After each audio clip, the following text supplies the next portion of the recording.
All right. Hello, everyone. Welcome to the alaracanfieldshow, the Awaken to Happiness Now global series. Thank you so much for being here with us. And if you're watching live on YouTube or if you're watching later on the replay, please do subscribe and continue to join us on our live shows or the replays where we share with our wonderful guest speakers, wonderful wisdom, tools, resources, support, all things consciousness, all things, well, not all things spirituality, but consciousness, awakening, being more aware, and resources to help you get stuck and at the same time know more of who you are, right? This is about you embodying the truth of who you are and more of who you are, the light that you are.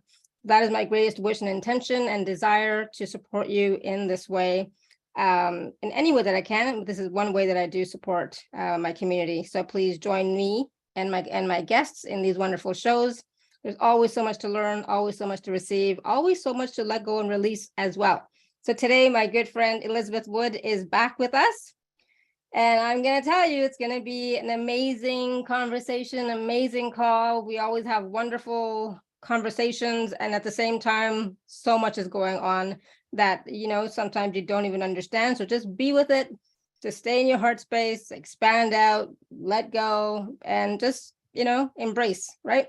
So today we're talking about a time of mastery, the deep field of mysticism with Elizabeth Wood. And some of the concepts we're going to discuss today are how the clear wave reveals the truth, how to take advantage of this time, what the best next steps are for our lives, and a glimpse of what 2023 holds for us. It's already started. We've already gotten a few glimpses, right? We already know things are changing and shifting. And of course, we'll be taking some live caller questions, and Elizabeth always shares some wonderful processes, practical processes, easy processes that we can all start to implement in our daily lives. And for those of you who don't know Elizabeth, like I said, she's been with us many times. We have wonderful, expansive conversations, and she is considered a world-class seer.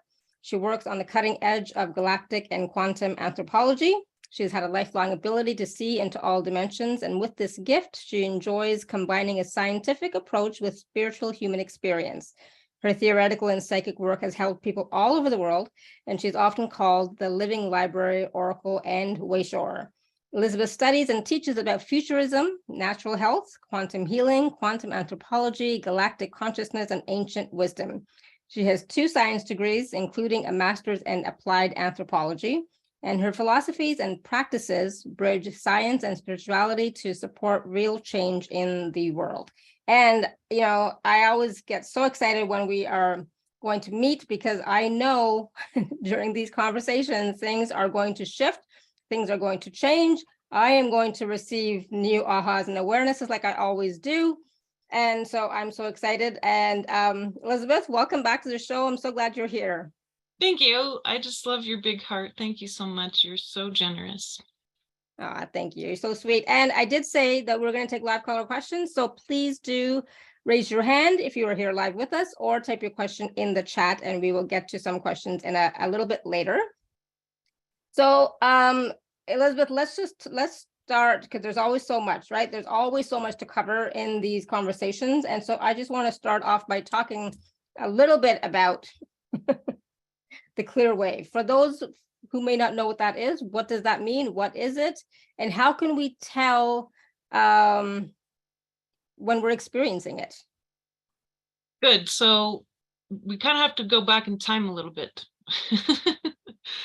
Over the past 800,000 years, as humanity's been on this planet, and I know that sounds like an extra long number, but I think that you'll find over the next few years, as disclosure becomes more clear and apparent, that these truths are going to arise. And one of them is that humans have been here for that long, homo sapiens, and that we've been very advanced throughout that time.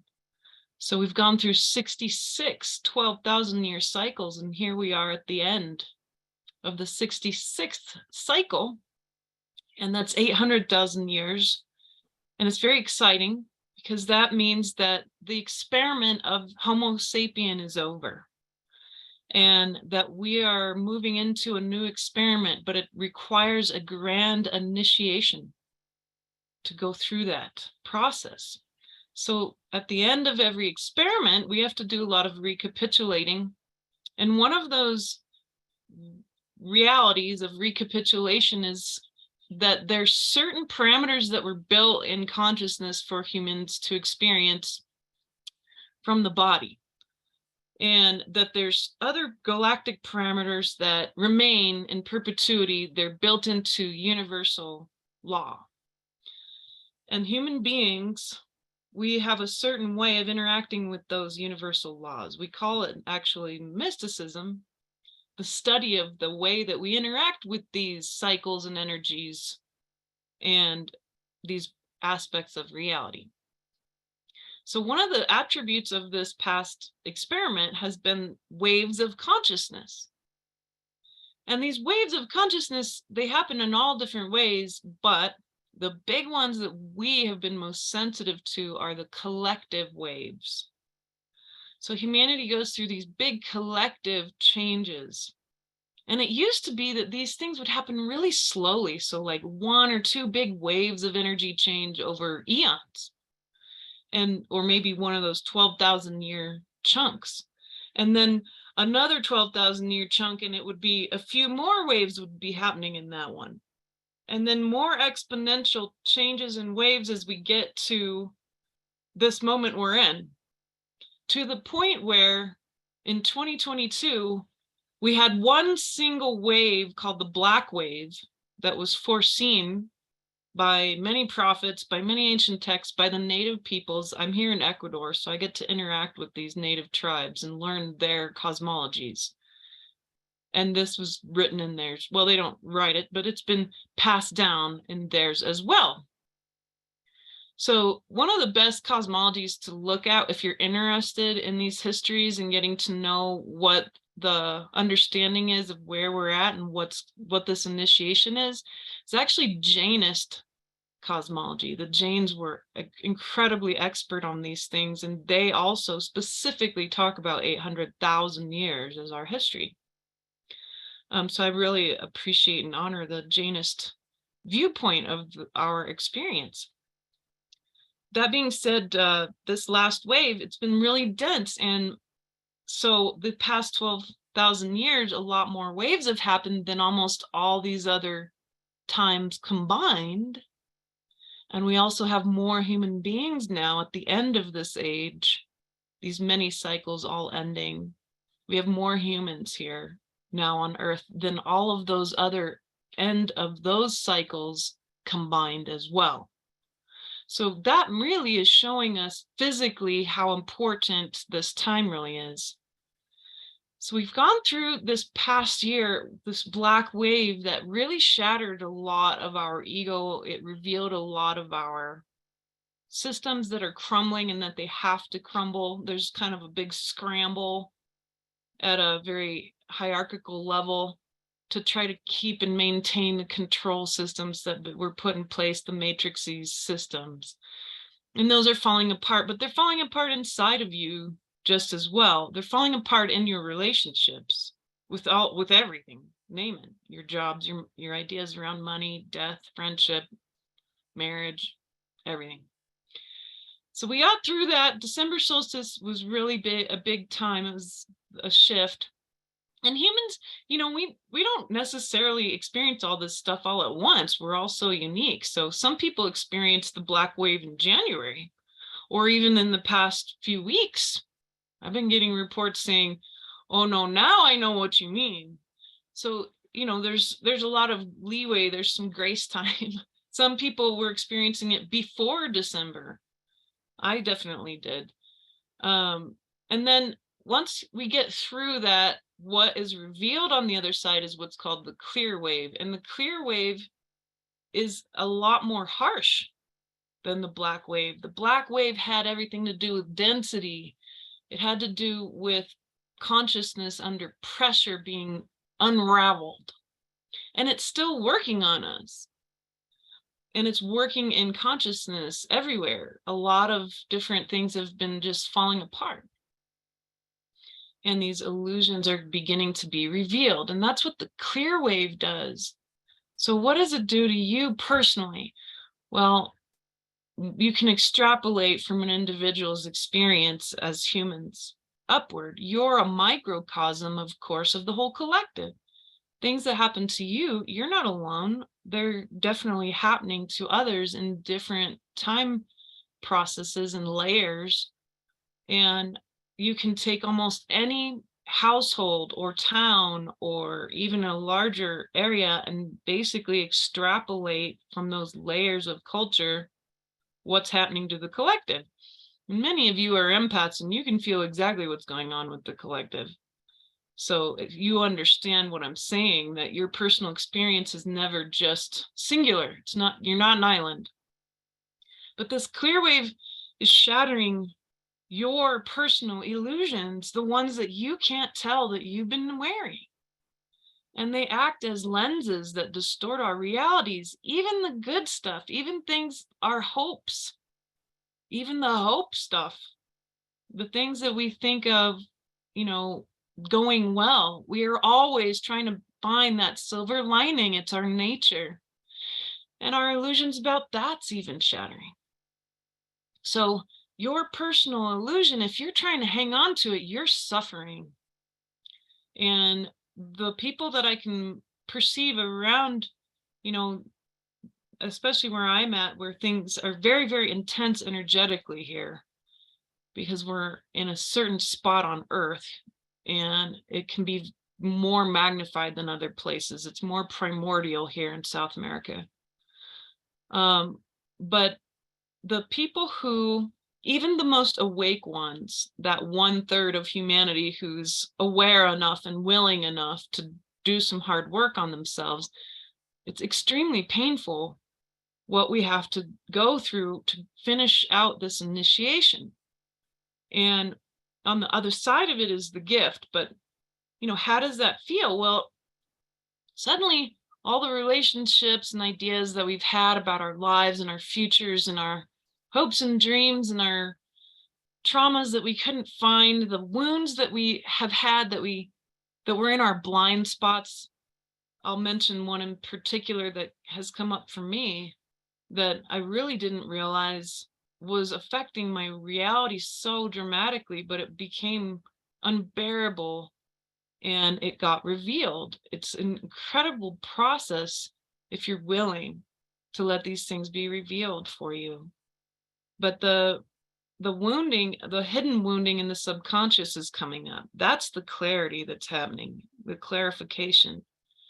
So it's like, energetically, it's kind of like getting hammered, and it's like getting a layer of your skin peeled off, and the healing process doesn't feel good. But on the other side, you look so different. You're so much lighter and brighter. You're so much more clear energetically that your soul's light can then take over.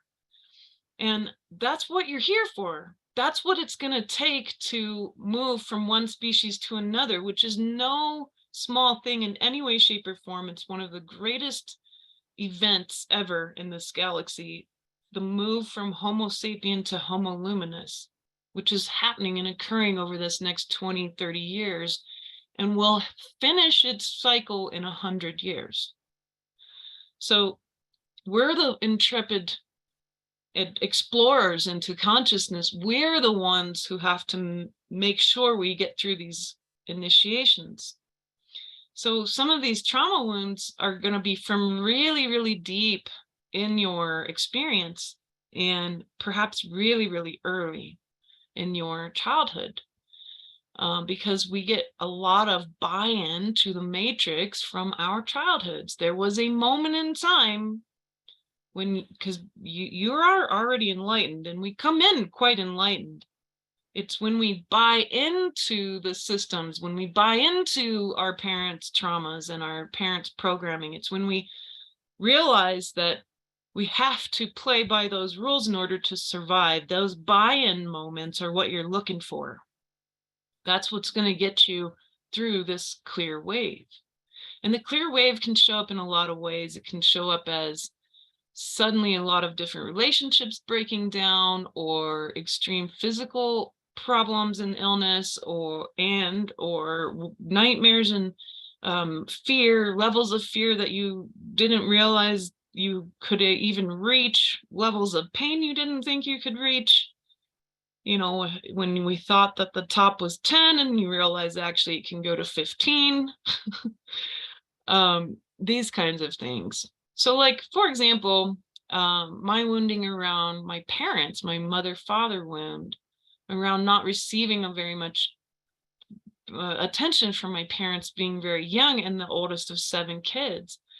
You know, of course, that situation was exactly how it needed to be, but that wounding, that desire for that kind of level of love is tough, because we have such a hard time finding a way to fill it in. So then you have to find that hole deep down in your soul, and you've got to go and sit in it and let it work on you. Let the fear and the pain actually be felt fully in your body, so that it can dissolve all of the leftover structures, and eventually on its own it fills in the wound, that wound that has defined my personality, which I would definitely say is a people pleaser, and spreading myself so thin, never being able to find ways to actually get that energy back, not being able to ever feel loved enough, worrying so much about what others think of me. All of these natural attributes that from that wounding that then translate into things like manipulation, or really just awful habits in consciousness that get me very, you know, it doesn't get me very far. So these habits in consciousness then have to change. And what we're talking about is like another lifestyle overhaul in your realm of being human.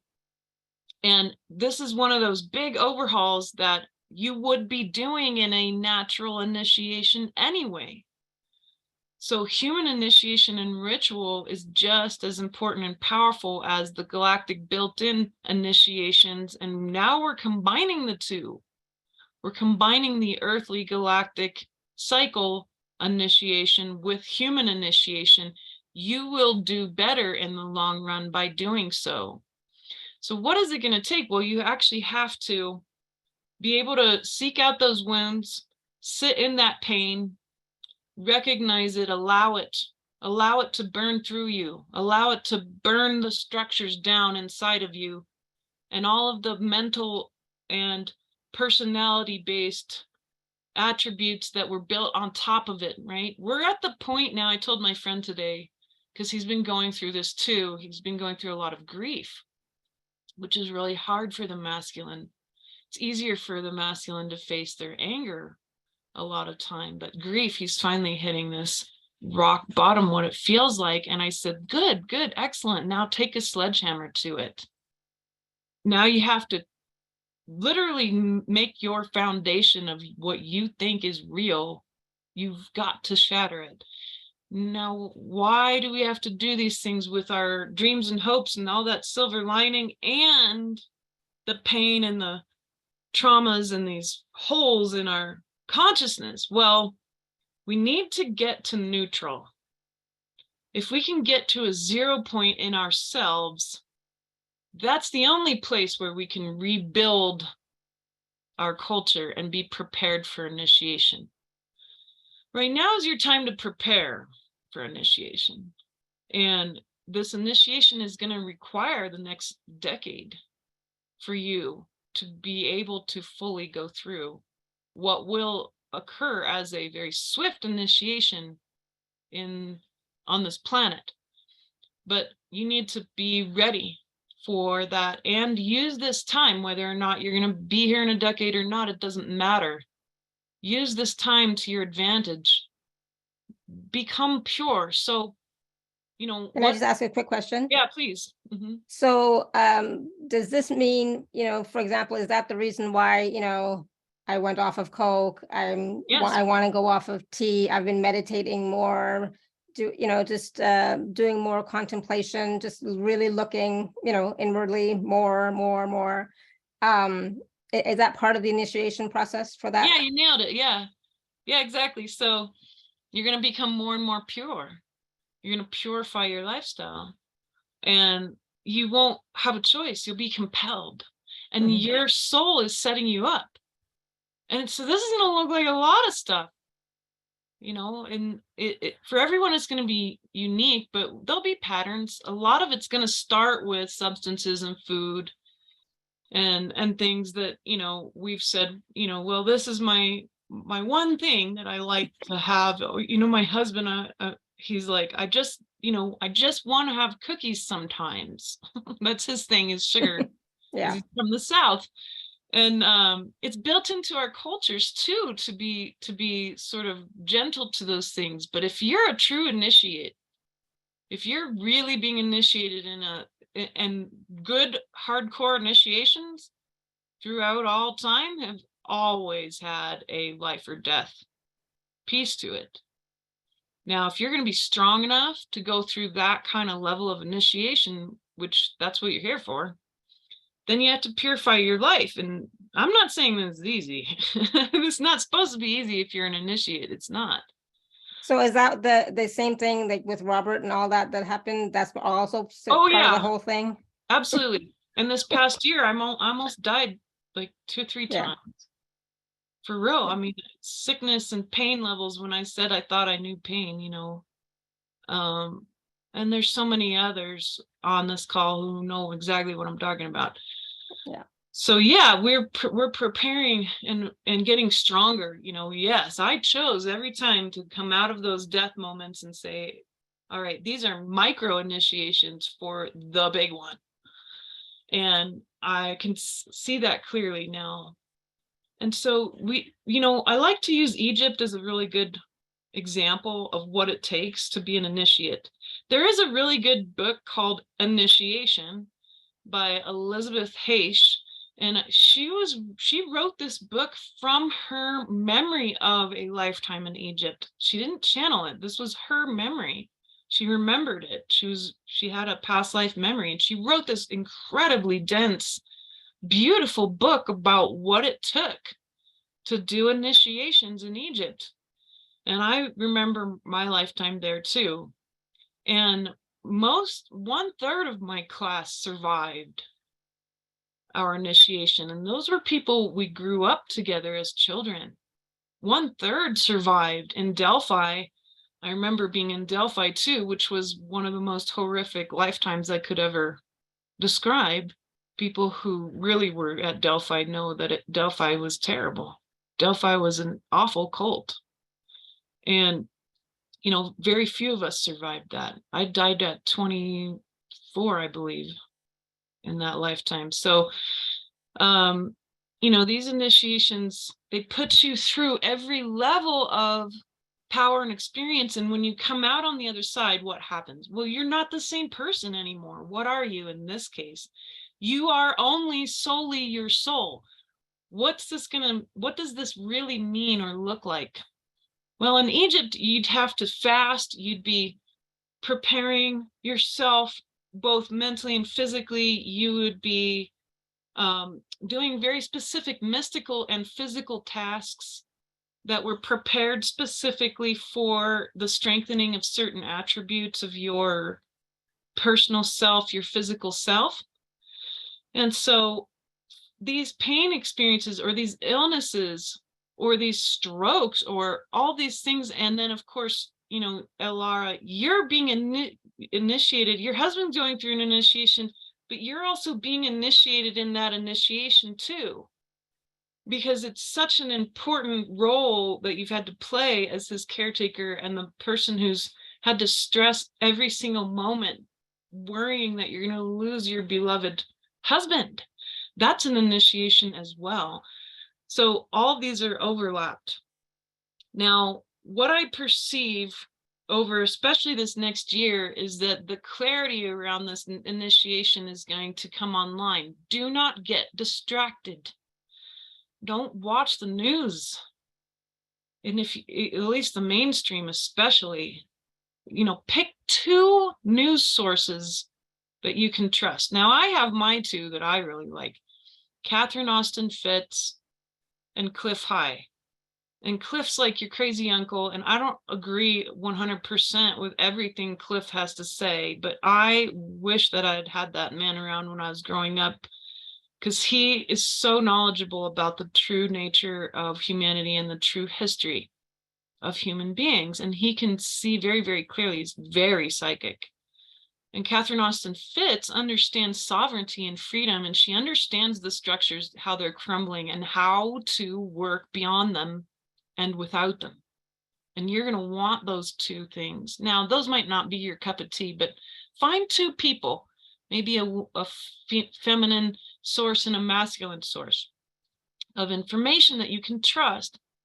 Because over this next year, there's going to be lots and lots of distractions. Big giant balloons floating over the United States is a big distraction, you know, and lots of warmongering. Lots of that's just a big distraction. It's so funny. Whenever I see things like that, it's like, okay, what are they distracting us from? Yeah, exactly.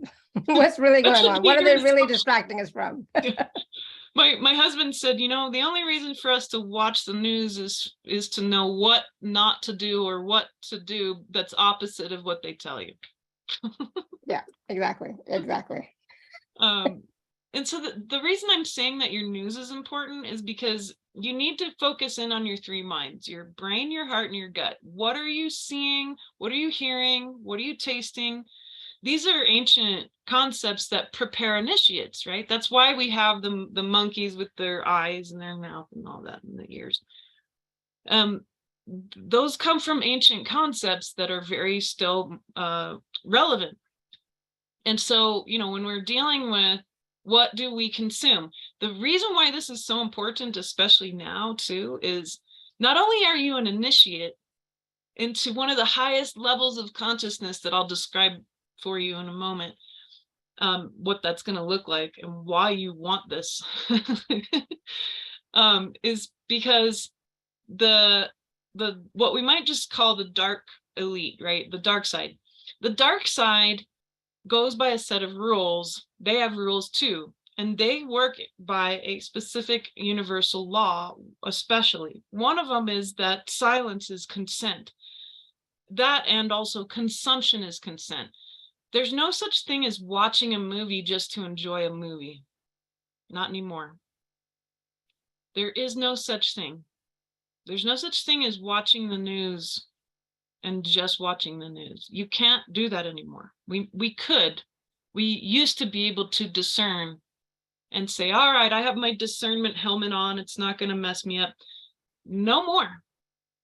No more. You can't do it anymore. The clear plane of existence is asking you to be pure and to not involve yourself in the consumption of anything at all that is going to give implicit or explicit consent to anything that they've planned. And they have dreamed up an incredible world of slavery for us.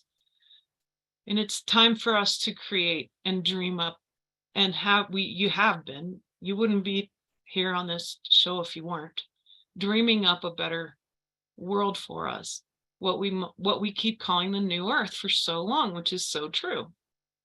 So let's say we do get all that cleaned up. The consumption of our senses and our spiritual senses are as pure as we can get it, you know, and that's going to take a lot of effort and work, because honestly, none of us have done this before.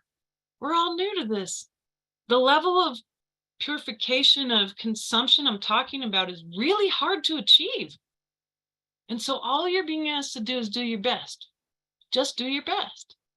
So keep being aware of that. Use the tools you've learned from all these speakers, everything from how to structure and charge your water to utilizing crystals and working with the earth and all of the animals. And there's so many amazing people on all these different summits, and especially Alara's show, who have taught you the tools, what it's going to take.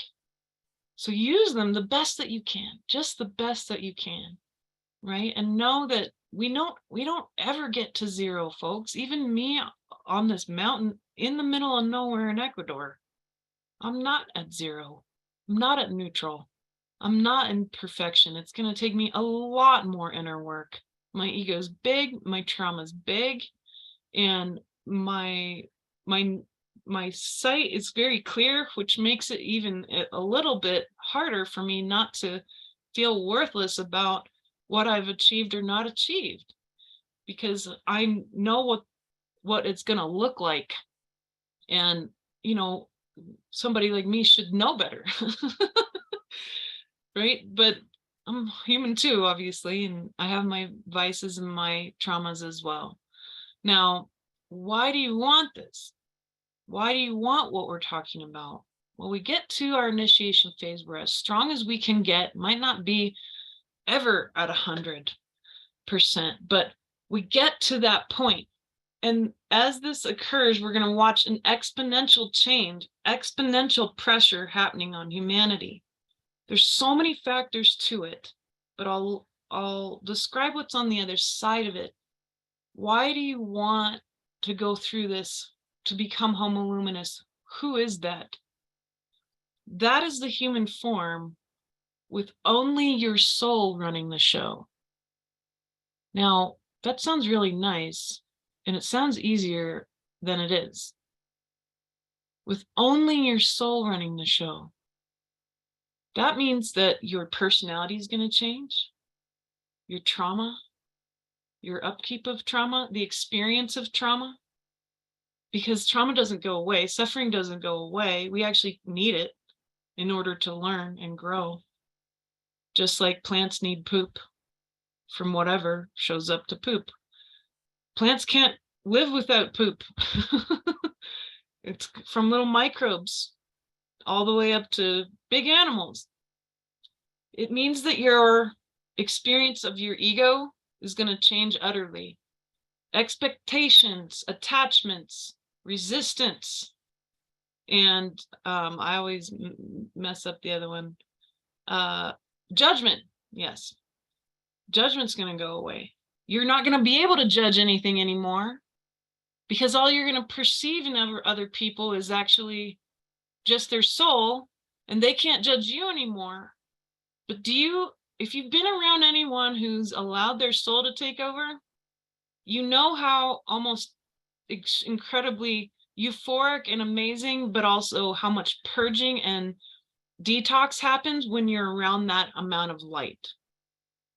So when you're around that amount of light, and what I'm talking about is enlightened humanity, homo luminous, the humans of light, where just their soul's running the show, well, anyone who's not gone through that initiation utterly and fully is going to suffer so deeply and immensely, because that amount of light, the light of the soul, is going to literally burn away whatever they weren't able to get done through initiation.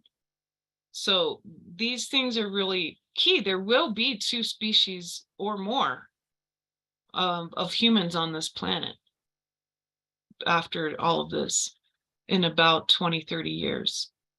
So that's how fast this is happening. It's called punctuated equilibrium. There's big bursts of change that occur. So I want you to ponder and contemplate with me over this next year. What am I going to be like when my soul runs the show? If you can just keep your eye on that, then the rest of it does make it easier. That's the greatest gift I can give you, is to contemplate this and keep asking yourself every day, so what if today my soul was running the show? What would that look like? And you'll get more and more clear about what that's going to be like for you. But this is the deep field, and it is so clear, and there is nothing there. There's no more waves in consciousness. It means that you end up being the wave. We're all waves.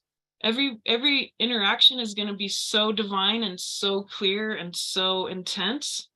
Our societies are going to look very, very different, because when humans then come together in large groups, it's going to feel like this whole kingdom of dimensions is online.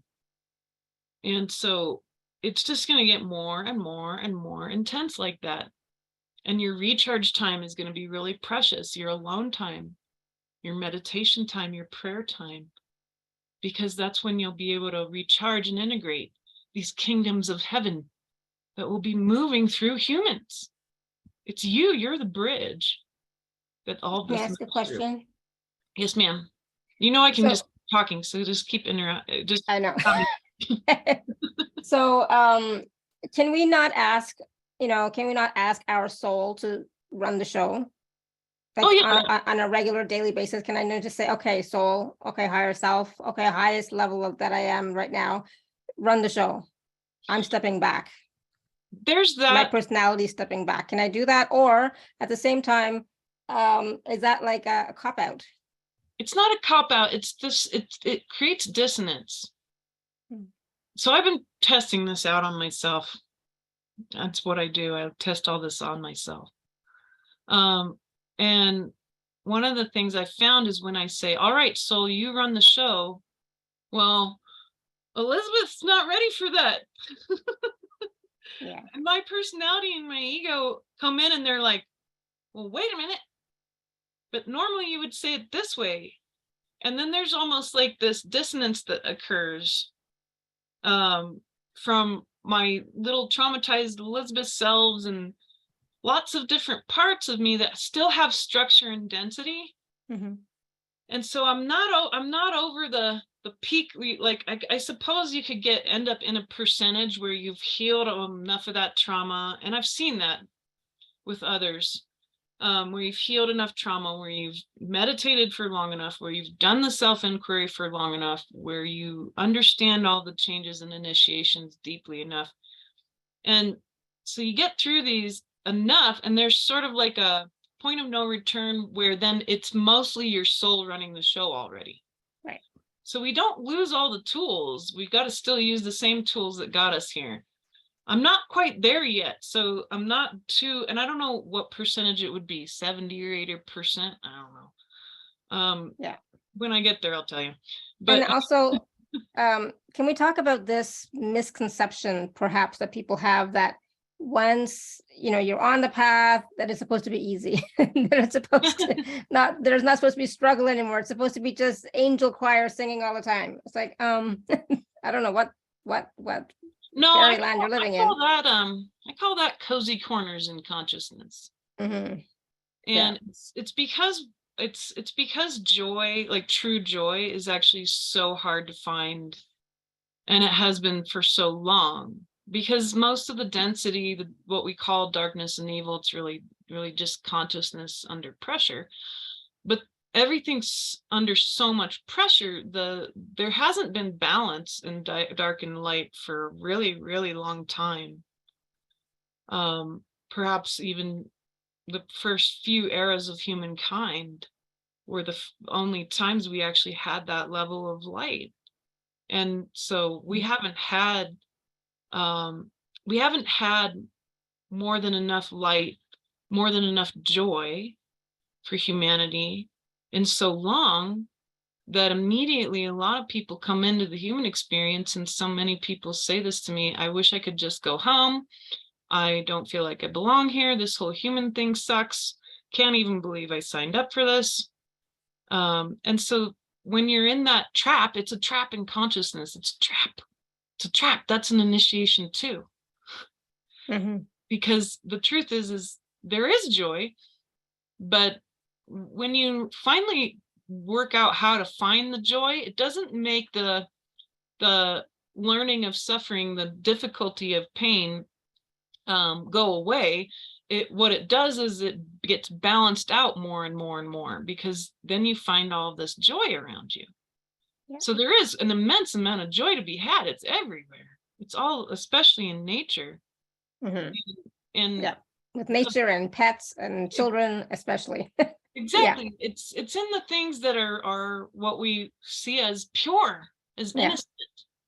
And you have that. There's a part of you that knows that, and it'll take over more and more. So in these processes of healing ourselves and in these initiations, that joy ends up taking over more and more. And I've watched myself and my family experience it. And when you have, here's another rule of mysticism, of deep mysticism, one of these rules that guide the universe and consciousness. whenever you have a huge breakthrough of joy and you have those moments of joy, the reason why most people have trepidation about that is because they know deep down inside that there's going to be a wave, a pushback in consciousness. That joy goes out to the edge of consciousness, and then it comes back with a lot of debris of equal measure in energy that's going to create another breakthrough process that feels more crushing. So there's actually a mathematics to this. And so for example, it was my first 6 months here in Ecuador, and I went through a lot of purging of lots of stuff, and it was really tough. And one day I'm sitting by the river having, in this little restaurant, and I'm sitting with my husband, and we're having a very nice, peaceful time. And I suddenly realized that I was really, really happy. And it kind of freaked me out because I hadn't felt that happy. And I couldn't really tell you when. So it was such a new level of happiness. And I realized that I was also equally terrified in that moment. And later I realized that, well, actually, while I need to remain present in that happiness and let it fill my body up and strengthen me in that moment and not worry about the future, I wasn't wrong to have that kind of level of awareness, at least, which is better than terror. Awareness is better. Preparedness is better. So you can prepare yourself from here, of course. But I realized that meant that level of joy and happiness was going to radiate from me. It was going to go back out to the edge of the universe and come back with another big lesson that was going to equal the level of happiness I just had. And that's exactly what happened. And it's continued exponentially over the past 2 years in ways that I could have never imagined. And then finding another level of joy and peace. Well, it gets so expansive, and you're creating so much change now in yourself that you're becoming the wave in consciousness, the waves that bounce back. You have more capability of understanding it, working with it, not controlling it, but surfing it. We surf these waves. So now when something hits me, I can surf it better. I don't have any reactions anymore to them. I'm like, oh, hello, I was expecting you.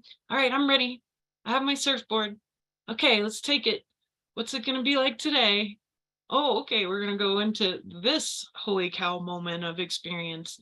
Got it. Ready to go. You get used to it.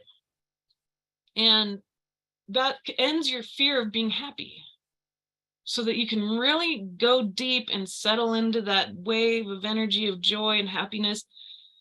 So while the suffering doesn't end, like you said, Alara, it actually does. It's not that it becomes easier, it's that we end up getting used to it, and we get desensitized to how powerful this stuff is. And you find yourself at neutral more and more and more about these changes that show up so swiftly, right? Does that make sense? Yeah, absolutely. And I think also it's like, the more joy, happiness, light that you're embracing and embodying, that also shows up or opens up more areas of where there is density or heaviness or darkness or wounding within you that is the light shining on it, right? So it's like Exactly it has to come up to be, acknowledged, released, cleared, loved, etc. Yeah, you nailed it. Because then all that light, especially the density. So here's a good example, like a more personal example, because we're talking like big levels of stuff here, but on a daily basis. Well, like this morning, my family's been pretty sick the past few days, especially me, and my husband and I. We haven't been doing that great, and so he came in this morning, and he hasn't eaten in like a day and a half, and so he's kind of grumpy, right? And I'm emotional too, and so he reacts to something I say, and that reaction immediately, bam, it hits me. and I start to cry. And I start to say, you're hurting my feelings. You need to go just have some breakfast and some coffee, and then we can talk. Right? Because I knew what was going on. But I could witness, because when you get really good at self-inquiry and you're just constantly saying, how am I reacting to this? How am I the tyrant? How am I the victim right now? How am I holding on to this process? How did I end up bringing in this really amazing example of things for me to clear up? Because we're creating our realities.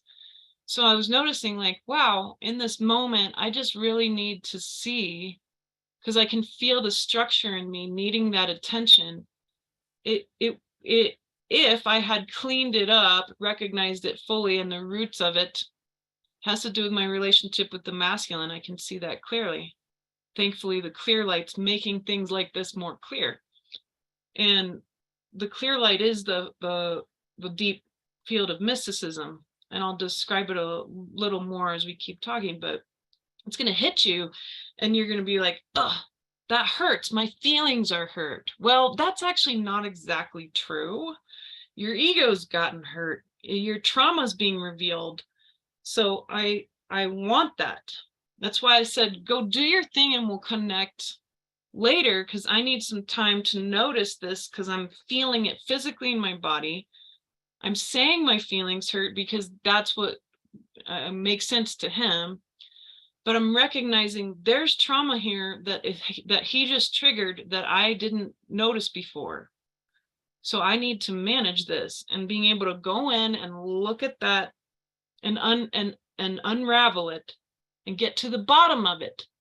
Well, it didn't take me long, because the clear light is so clean and clear that it's revealed it. Oh, I have issues around men not listening to me. All my boyfriends that I had who were abusive, and I see this is the layers and layers and layers of trauma built in here that my husband's grumpiness triggered in me this morning for me to look at. Wonderful. And I could quickly go in and appreciate it, notice it, allow it, and then it unravels. It's amazing how fast processing can go if you just let it happen. We resist the pain. And so I'm not resisting the pain. I'm going into it. I'm allowing it to be seen. I'm shining light on it.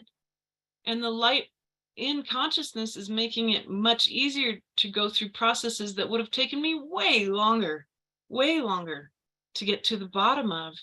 And then what the feeling is when you get to the bottom of it is it does feel like you're being cleaned out. So all the structure in me, I was able to recognize it and notice it, and just let my subconscious flood out into my conscious and let it move through. And then now I feel so light. I feel really good. And my husband and I, we made up really easily, and we did a reset. And this is how fast now your healing can happen. Take advantage of it. Yeah. Sorry, I had a call. Don't worry. I had a call that I had to take, and it's like, it was my daughter. So I was like, okay, Of course, yes, kids. Yeah, it's all good. But yeah, I just want to emphasize this point right now about how fast healing can happen. And the thing is, if you're willing to receive it, it can be with ease as well. It doesn't have to be the struggle that it used to be in the past, right? And it doesn't have to be the same way that it used to be in the past either, right? Because if you recognize and are aware and acknowledge that you've changed, you are changing, you are transforming, you're going through different transformational experiences, you're not the same as you were then. So these healing experiences that you're having now don't have to be the same as they were before either. Exactly that. And that's what the clear light affords us, the clear wave, right? And this is the shattering that has to happen. But just like how fast it takes for glass to completely shatter onto a floor and be irreparable, so can all of your trauma. So can your ego.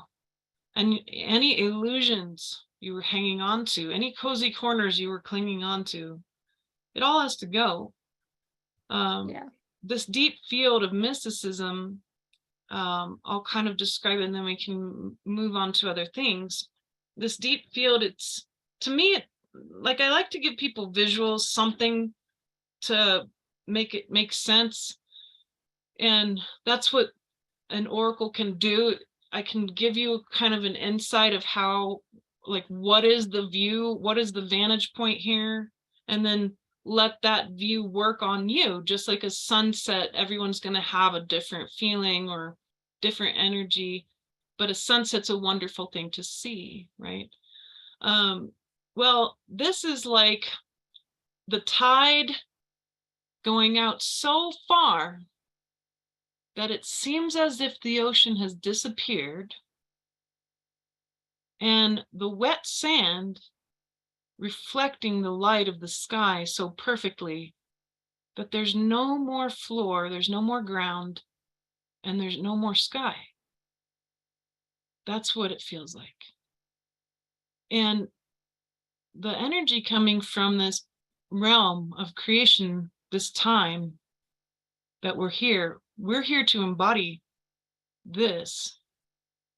And that's what I mean by letting your soul run the show. It's perfect peace. It's total stillness. There's not, joy has a lot of movement to it. Love actually has a lot of movement to it. Love's what creates this whole universe in the first place. It's the momentum of love. But this is so different. And I've never quite seen anything like it.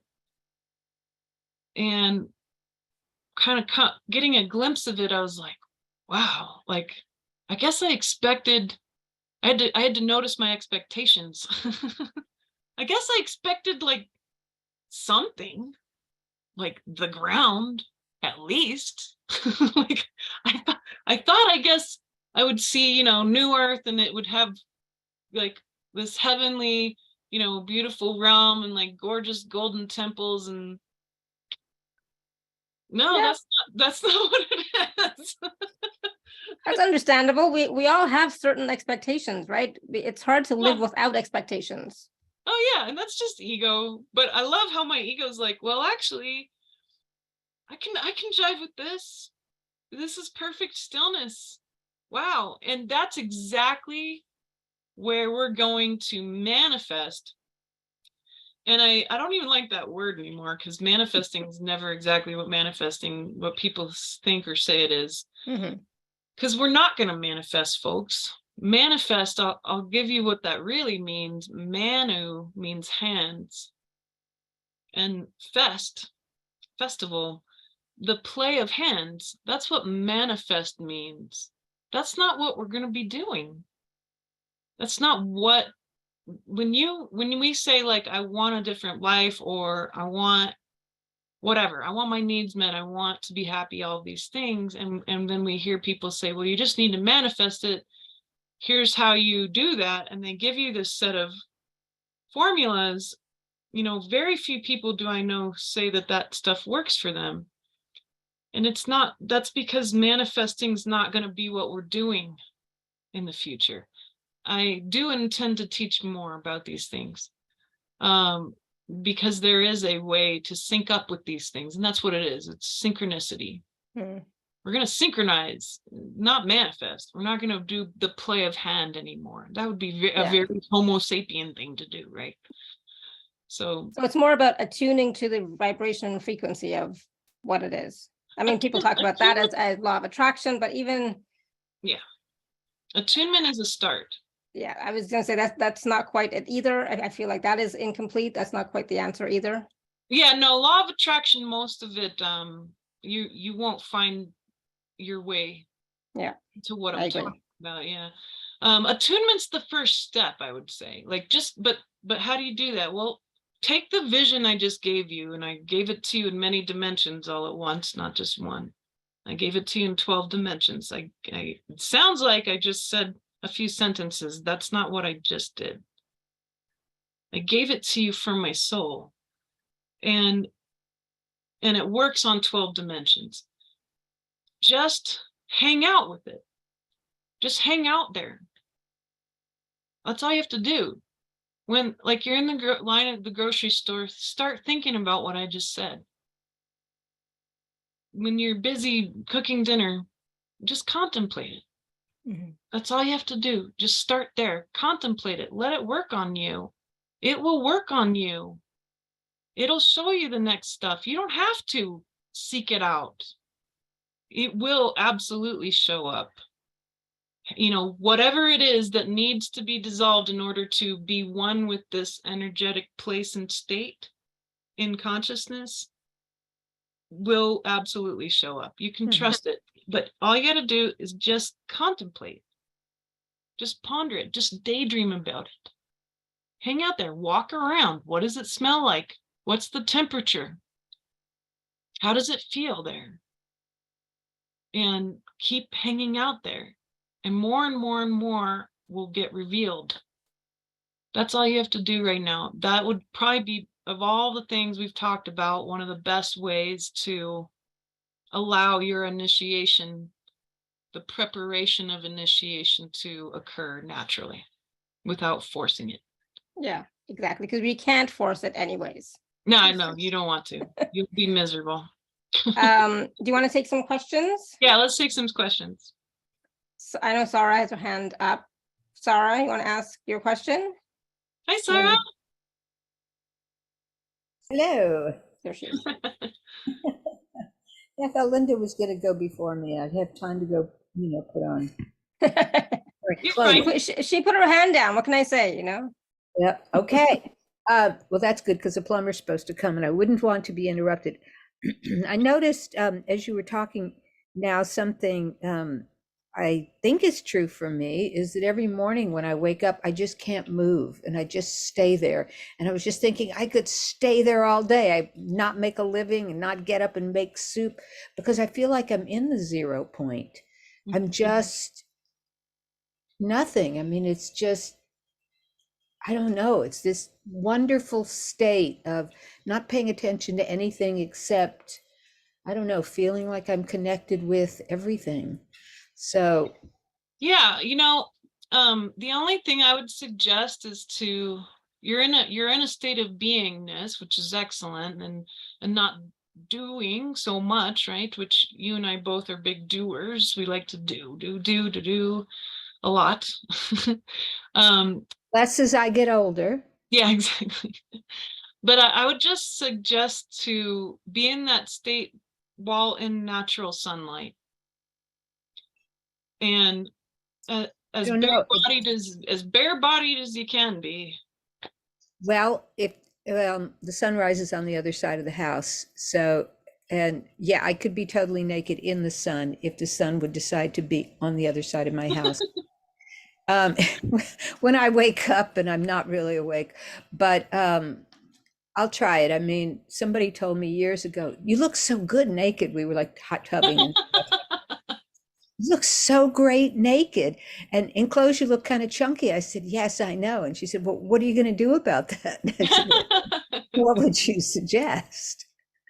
I do wear as little clothing as possible when it's warmer. Here is my question.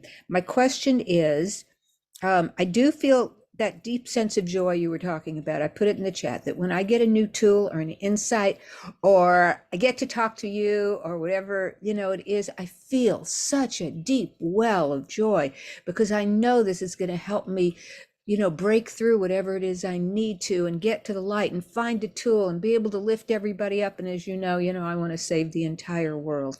So I am asking if there's any key, any word from the angels, anything you see that would give me another tool, another way to lift up, get more to the light. And yeah, it's been hell lately. And I'm so glad to hear it's everybody because I thought it was just me. Well, I know. We usually do. Yeah, my digestion's been terrible. I'm losing weight again. My dreams are off the charts. But I know that's all processing stuff, and I know I'm going through it really fast. Anyway, just wondered if you had any. Yeah, the tool I would share is what I call falling backwards. It's very important for us to fall backwards into Indra's net. Mm. And that sense of being alone in our pain will end. And then everything becomes really clear that there is ultimately built into consciousness equanimity at the base level. I do feel that. Yeah, and when you keep falling back into Indra's net, because you'll see all these points of light and they're just as equal and important as you in existence, that when one disappears, there's a big hole in the net. And or that part of the network changes. Indra's net is the real internet. It's the second dimension. Yeah. The only way you can get there is falling backwards. But if you keep falling backwards, you end up not falling beyond the net. You fall into your own light, into the first dimension, which is the I am presence. And that's how to feel reconnected to the fact that we're all going through these initiations and not feeling alone, even though you might be physically, or that's an illusion, really. The illusion of being alone and not in equanimity in these things shatters. I think I am in equanimity, and I'm an empath, and I know everybody's going through it. I really, really feel that. In fact, when my mom used to complain or other people complain, I say, look how good you've got it. You got a roof over your head. You got food to eat. A lot of people. I always say to my mom something similar. I'm like, none of your kids are dead, drug addicts, or in jail. So we're doing good. But okay, well, I'm not. If you keep falling back, Sarah, you go even past the first dimension. Because the dimensions are cyclical, right? So where do you end up if you fall past the first dimension? You end up in the 12th dimension. Yeah, but just saying, and I say this on behalf of everybody on here, how can you, sorry, everybody, I don't mean to speak for you, but I feel like, you know, that's so easy to say. Oh, yeah. Fall back into Indra's net. You know, I can go out now because I'm just, that not shy, and lay in my front yard naked, although it's in the 40s here, and not care too much about what people are doing as they walk by, and let all that go. But, would that get me to Indra's net? No, you have to meditate in it. And do you just imagine it? Are you suggesting that we just imagine it? Yeah. So I do it when I'm like right before bed, and I like to do it in the morning when I'm feeling that feeling that you're talking about too, where I'm like, I'm just going to lay here forever. And so I always say, well, there is something I can do right now in consciousness. I can go back into Indra's net and imagine falling backwards, like onto a trampoline. And the trampoline is made of all these points of light, and they go on and on as far as you can see. And then fall back into the point of light where you're at. And there's this great stillness. It gives you the most killer meditations. And in that stillness, you end up realizing that the first dimension and the 12th dimension are really not different. It's perfect stillness. The I am presence leads you to the face of Source God and hanging out in that light. And it all starts to merge and make more sense. And then it works on your reality. But just like any tool, we have to practice. And then we start to do this whole mastery thing. We get more masterful with these tools. But yes, all it requires is your imagination. That's it. It's a sort of a self-guided meditation. Okay, that's wonderful. Thank you. And in Jewish prayer, what we say is, thank you for giving me this task to do, which if I'll just keep doing it, that's a loose translation of the Hebrew. If we'll just keep doing it, we will become more holy. So thank you. I can really wrap my head around that. Love it. Good. Well, I look forward to hearing how it goes. Okay. Thank you, Sarah, for asking. Yes, great tool. Look Thank wonderful. You. And I love the new hairdo. Oh, thank you. All right, we're going to go to iPad 21, Stella. You're muted, Stella. You have to unmute. Okay, I got it. Hi, Stella. Hi, how are you? Great, thank you. Well, my there's several questions. My question first. When I meditate, I don't think I go deep enough. I don't know. I seems to have a trouble meditating. Or I mean, I can hear all the noises. I don't know. I just can't, and I'm not thinking anything. Yeah. Well, actually, I have a hard time meditating too. You know, what I find that works best, give this a try. Go online and print a black and white version of the Sri Yantra. The Sri Lanka, okay. And black and white. And hang it in a spot, like if you have a special meditation spot or whatever, you want it about 3 or 4 feet in front of you, and you want the center of the Sri Yantra to be at the center of your eyeballs right here. Okay. And then all you do is just gaze at the center of it and try not to blink.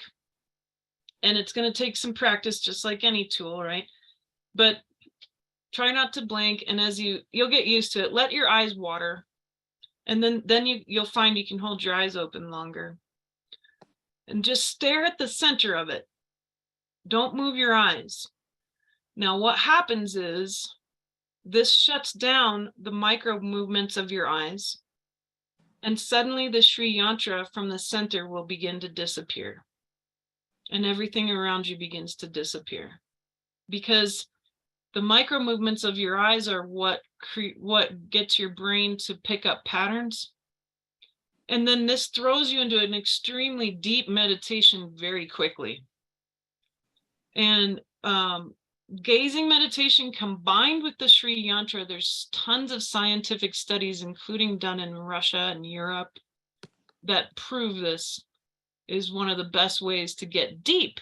Now, once you're starting to get used to how that feels, then you can close your eyes and just hang out there in this beautiful, and what we mean by deep meditation, it really means just really still, so that the noises actually just sort of go, they end up sinking into the nothingness. They sink into the white light that you'll start to see. Everything looks like particles of light, which is true. Everything's made of particles of consciousness. So the sound will arise and you'll perceive it, but it just gets sucked right into the white, sort of pure space, and it doesn't bother you anymore. So this is how I've been able to tackle that problem, because when I close my eyes, I see 12 dimensions, whether my eyes are open. I don't see nothing. When they say you can imagine things, I can't imagine nothing. The noise can be very bothersome, but what you'll find is that the noise doesn't bother you anymore, it just arises and then it stops. And this will make it really cool for you, because then you'll actually have a visual experience, because you'll literally see what I'm talking about, even just for a brief moment, where the Sri Yantra disappears. And you'll be like, oh, I did it. And then you get used to it and do it a little bit every day. And don't do the gazing on the Sri Yantra more than 5 minutes at a time. Okay. But practice. to jumpstart. Yeah, use it to jumpstart your meditations. Okay. The other question is, I need to study something. I do massage, but I need to do something now. I need to do something. I was thinking on studying Ayurveda, something that I can help people, but I don't have to drive to them, because like right now I drive all over the States doing massages. Yeah, it's a lot of work. And so I want to do something, but I don't know what to do. I don't know what to study. I don't know where to go. See if this resonates with you. 2 years ago, I realized what was happening, especially to all of you healers who have to do so much physical work, right? Massage is very physical. To me, I love it. It's not physical at all. I love it, but I'm 75. I gotta slow down. Yeah, you're driving around and all this. Yeah. Well, I would like to suggest quantum healing, because you can do quantum massage, you can do quantum acupressure, you can do quantum Reiki, you can do these kinds of things from afar, and you can get trained in how to do these things and how to be able to feel your way into quantum healing. If you're not super great at imagination or imaging, what we've shown, really, that doesn't matter. If you have an open heart, which you do, and you can feel energy well enough, then you can do quantum healing. I actually have a quantum healing revolution series that I taught, and it's ready to go. It's already, it's all replays now on my site. So if that appeals, take a look at the marketing copy of that and see if that's what you're looking for. But I've noticed that most of the healers feel like you now, and they're like, I want to do something new. And it's something really different, but it's still going to apply everything I know and all my experience. And that's what quantum healing is. I'm not the only one who teaches it, but I have a really specific and I feel easier way that I do it. And I've been doing it for 15 years with great results. I'm able to do quantum healing on people while I'm in Ecuador and somebody in Australia, and while I'm doing work on them, they can feel it as if I'm physically there. That's wonderful. Yeah, that I love to do that. Yeah, the dimensions are Check open. it out, Stella. Yeah, I will. I'll check it Good, out. awesome. And that's the thing, like you don't have to do things in person anymore. I Yeah. do everything online. I do everything online. I never have clients in person. So I never have, it's always online, everything, coaching, healing, whatever it is. Right. So you can do it too. Absolutely. Okay, well, thank you. Thank you very Awesome. much. Thank you, Awesome. Stella. Bye. Thank you, Stella. Bye. All right, we're gonna go to Felicia. Hi, Felicia. Hello. I was watching your fourth class Yes. online somewhere around 4 or 5 o'clock in the morning. And it isn't the first time that I've heard this from you, but there's something that I share in my life that is similar to you. It's a deep experience of unwellness, pain. And I really felt it when you talked about where you go and what you discover in your pain. And what I'm asking for right now is, I'm actually a really brave person, Mm-hmm. and I'm so curious. And my right hand,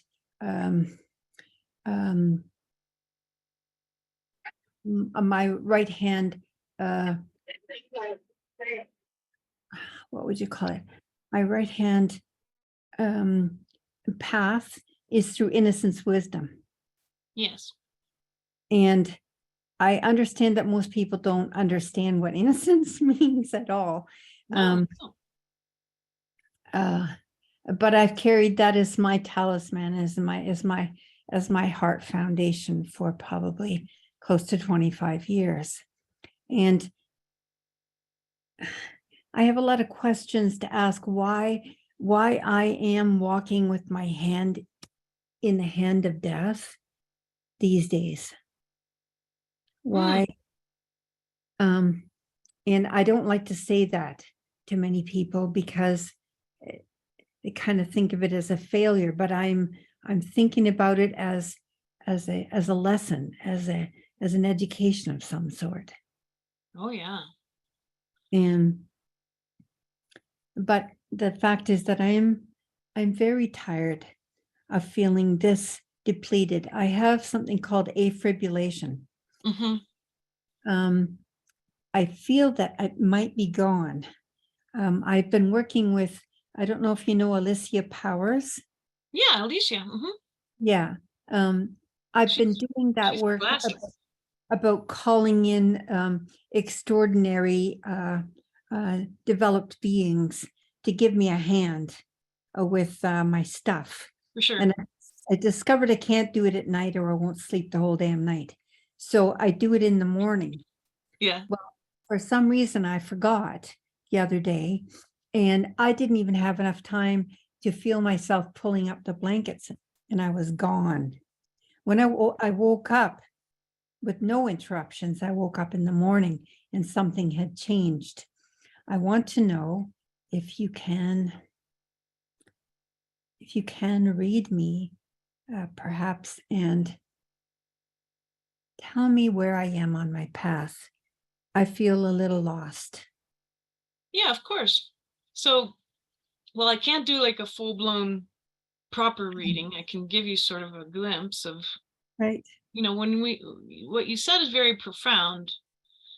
And I think that asking for extra help is appropriate. Some people, I've even seen like Archangel Raphael do actual surgeries on people.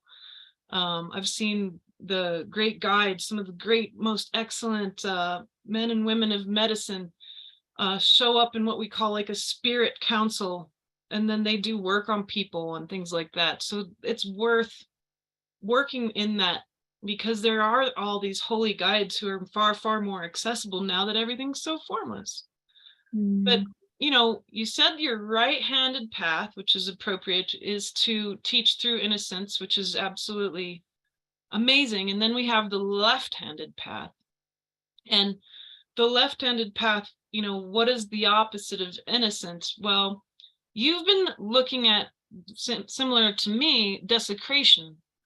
And understanding that desecration often is the utilization of the fear of death in order to create power over others at their expense, right?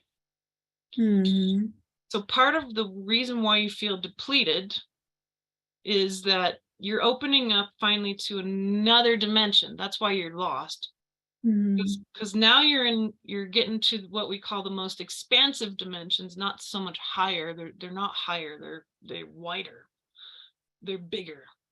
I understand. So you're pushing into it, but usually you're used to, because you're really brave, you're used to carving a path through all this stuff and getting into the next thing. But just like I told Sarah, now you're entering into the dimensions where you can't do that. So you have to turn around and fall backwards.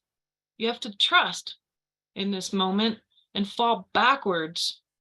Now, what will you find? What's the initiation into this new dimension for you?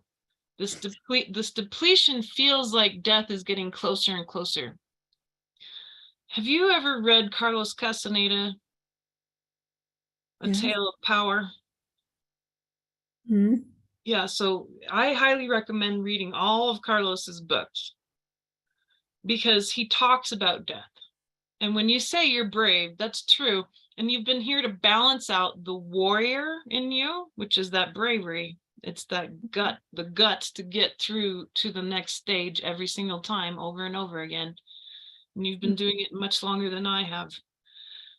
To balance the warrior with this other talent you have called the ministry of presence.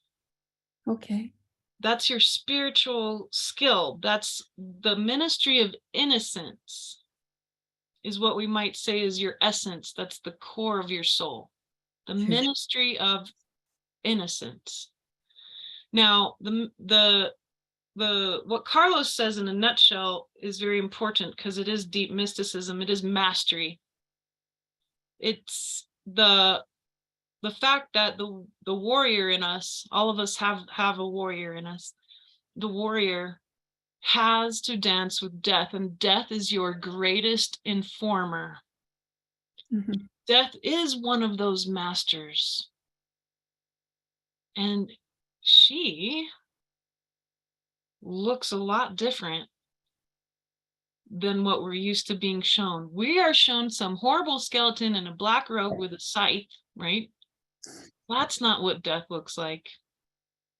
So your task is to ask from here, your spiritual task, your mystical task right now, so that you can open up into what is the 10th dimension, the library of consciousness. Okay. Is to make friends with her. See her for what she really is. See her as a gracious, beautiful being who truly does love the universe, who comes and arises of love, just like all things. For me, this came as the form of white Kali. And she showed me the truth of death. And now I have zero fear, and my depletion and my pain, they feel more as a discovery process rather than a trouble. Mhm. And of course, just to, the form of death will look unique to you. Everyone will have their own version that they interact with, but she's the one who you're going to fall back into her arms and open up into this very beautiful, expansive place and have access to all the skill sets, not just a few. Mm. Now, one of them that you're doing all the time too, and you're resting in your sleep, and you're dreaming in those moments of just needing to rest, is mystical dreaming. Yes. Just let it happen, because you're very excellent at it, and you're doing lots and lots and lots of work on the inner realms on behalf of all of us, of course, because that's what you came to do for all consciousness. Mhm. So that's my quick readout of what I could offer you to understand where you're at. That was awesome. Wow. That was so full and complete.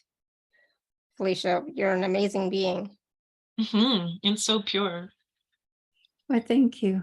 I just want to say that I am having a bit of a tug because I'm taking allopathic pharmaceutical medications for this.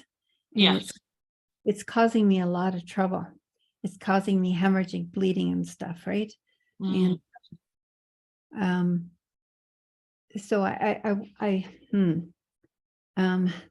on the other hand, I'm also taking elixirs from stone elixirs that I made, that I am attempting to collect the path of education for this particular trajectory for myself, so that I don't injure myself with my ancestry. Does that make sense? Yeah, absolutely. Okay. This is all very unique, and you're a multifaceted being, so it makes sense that you're here to figure out many things around the energetics of allopathic and natural work. Mhm. And balance. I must say that I am so happy that I've come upon you, Elizabeth. You're just Oh, you're wonderful. so sweet. Thank you, Felicia. I'm glad to meet you. Thank you. Awesome. Thank you, Felicia. Wow. My goodness, where are we? Linda, you want to unmute yourself? Sure. There you go. Sure. All right, if I have to. All right. Yes. No, it's not that I have to. It's what I want to. You know that. Okay. Hi, Elizabeth. Hi. Again. Sorry about that. You You're got me before. Okay. So I'm kind of, I think, in a transition place, and I don't know exactly where to, divide myself off, because I've been doing a lot of physical help with the healing aspects. Well, lately, tarot and 0-point energy fields and other things have kind of been inserting themselves. And is that the best path to go forward to help others heal themselves? Because I know they got to heal themselves, but I mean, yeah, of course, what sure. best is facilitator. I'm sorry. No, I understand what you mean. I actually totally get it. It's always, because I used to use tarot, even as psychic as I am, and I have been this way the whole time. I used tarot, however, to buffer energy between me and other people, because I was genuinely terrified that people would figure out how much I could see, as if that was bad.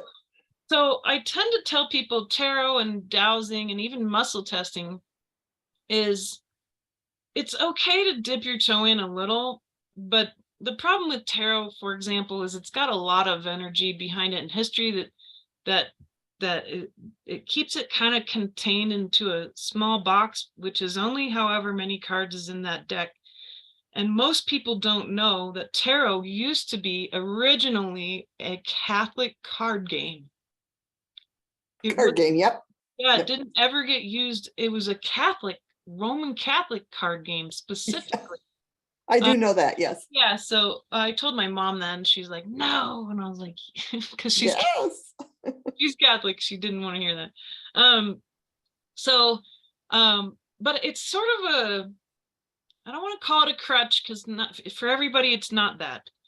But it was for me. I can speak from my experience, because what it did is it kept me from going deeper. It kept me from believing in what I could really do and perceive. And then I left that behind, and then I went on to discern through guides, right? So I would speak to people's guides. I'd speak to their angels. I'd speak to my angels and my guides. And then I realized that those folks, they are carrying their baggage too. The guides aren't better than you, and the angels aren't better than you. And they're not perfect. Okay. And so then I realized, well, do I really want, like, where is all this information coming from in the first place? That's where Yes. right? That's the source field. So really good seeing and empowerment. Here's the two ways to do it. Okay. And just like I've said to everybody else, it's a time of mastery. So new tools, practice and master these things on your own, in your own way. It's going to be unique to you. First, don't ask anybody else. Don't use any other tools. Just ask the source field. And always use a framework question that makes sense, like, source, show me, source God, show me what this person needs to know right now about blank. Or if they have a really specific question, show me what we need to know about this thing that they have asked about, right? And try to narrow it down. Get people out of their stories. The stories don't help with the seeing at all. I won't let people get into their stories when we're in session. I stop them. And I say, the story doesn't matter. The energy matters. We need to narrow this down. What do you really need to know about? And come up with a single question. And then ask, open yourself fully, 100%, your third eye, your heart space, your gut, your core of light, and ask source, show me. And what'll happen is, and it'll take some time, it'll get faster the more you do it, but it's happening already. It's already been happening for you. Because when you read the tarot, you see stuff. But I do. Yeah, so don't worry about the tarot. The tarot is a very small construct from which you can perceive. Your third eye can see the whole universe. And everything from past, present, and future. Everything has already been created. Everything's already happened in source. So everything is possible. So it'll arise and you'll see all kinds of great detail, as if you just got shown the most incredibly detailed painting. Or for me, now it's a full body movie, and I can taste, touch, smell, everything. And it can actually end up as a full body psychic experience. That's what the oracle state is. So then. And you think I can do that? Oh yeah. Everybody can. Everybody can. Everybody can? Okay. Everybody can. Okay. But it's gonna, for me, it's really easy because that's my skill set. And just take your time. But how do we make sure we're not, people aren't dependent on us? How do we make sure that the person is guiding it for their empowerment? I always ask a couple of questions. So I'll describe the scene I'm seeing. It's not supposed to make sense to you, Linda. I know. It won't, right? I know. Yeah. 99% of the things that we see in the universe, we do not have any understanding of. It's not necessarily your job. It's your job to describe it the best that you can. So, like, here's a quick example. Had a long time ago, when I started to realize that these things were true, I had a session with a man, and I said, I see this blue dog. And this blue dog is running around like crazy, and he wants to give you this message, but I have no idea what this blue dog means. And he starts to cry, and he's like, oh my gosh, that's my blue healer. from when I was a kid, Oh, right? And so it meant something to him. And so how do you make sure that the person that you're doing work for is responsible and empowered? You keep asking them, does this make sense? Are we on the right track? Does this resonate with you? I even do it in interviews. I'll say, Alara, does this make sense? To make sure we're on track for the whole community. That way you're making sure that they're guiding it, because sometimes they're going to say, it doesn't make sense. Can we try it at a different angle? So then you wipe the whole slate clean and you ask again. okay. And if you have to do it 5 times, if somebody's really struggling, do it 5 times. They'll be so grateful that you were willing to try a different angle. And then I can send them healing besides too, right? Yeah, if they ask for that, sure. Or you teach Okay. them how to heal themselves, right? True. Yes. Because I just listened to Gene Decode, and he was really interesting. He was talking about the universe and everything inside of it. And he said, oh, what did he say? He said that he was talking about the past. You were talking 800,000 years ago before we started all this.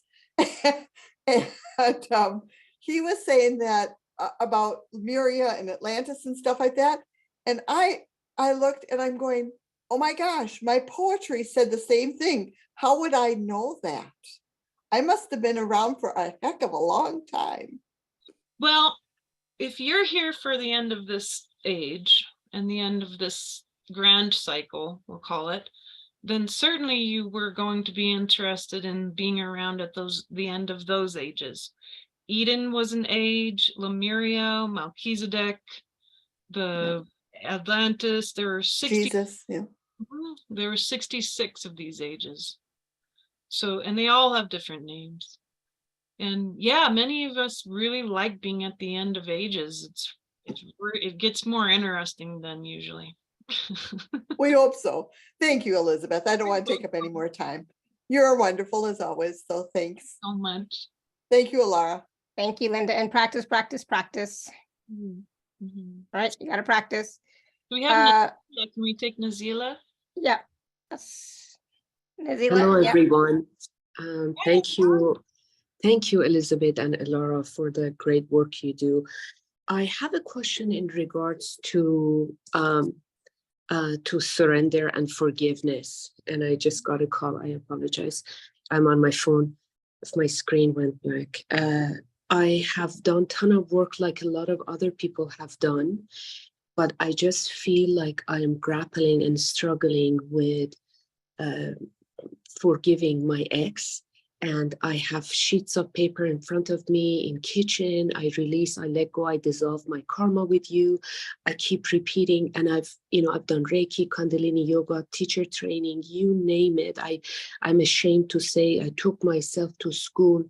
I have my master's in spiritual psychology and PsyD in clinical psychology. I've been to Peru, Nepal. I've done everything I can, yet I am stuck. I've done ancestral work.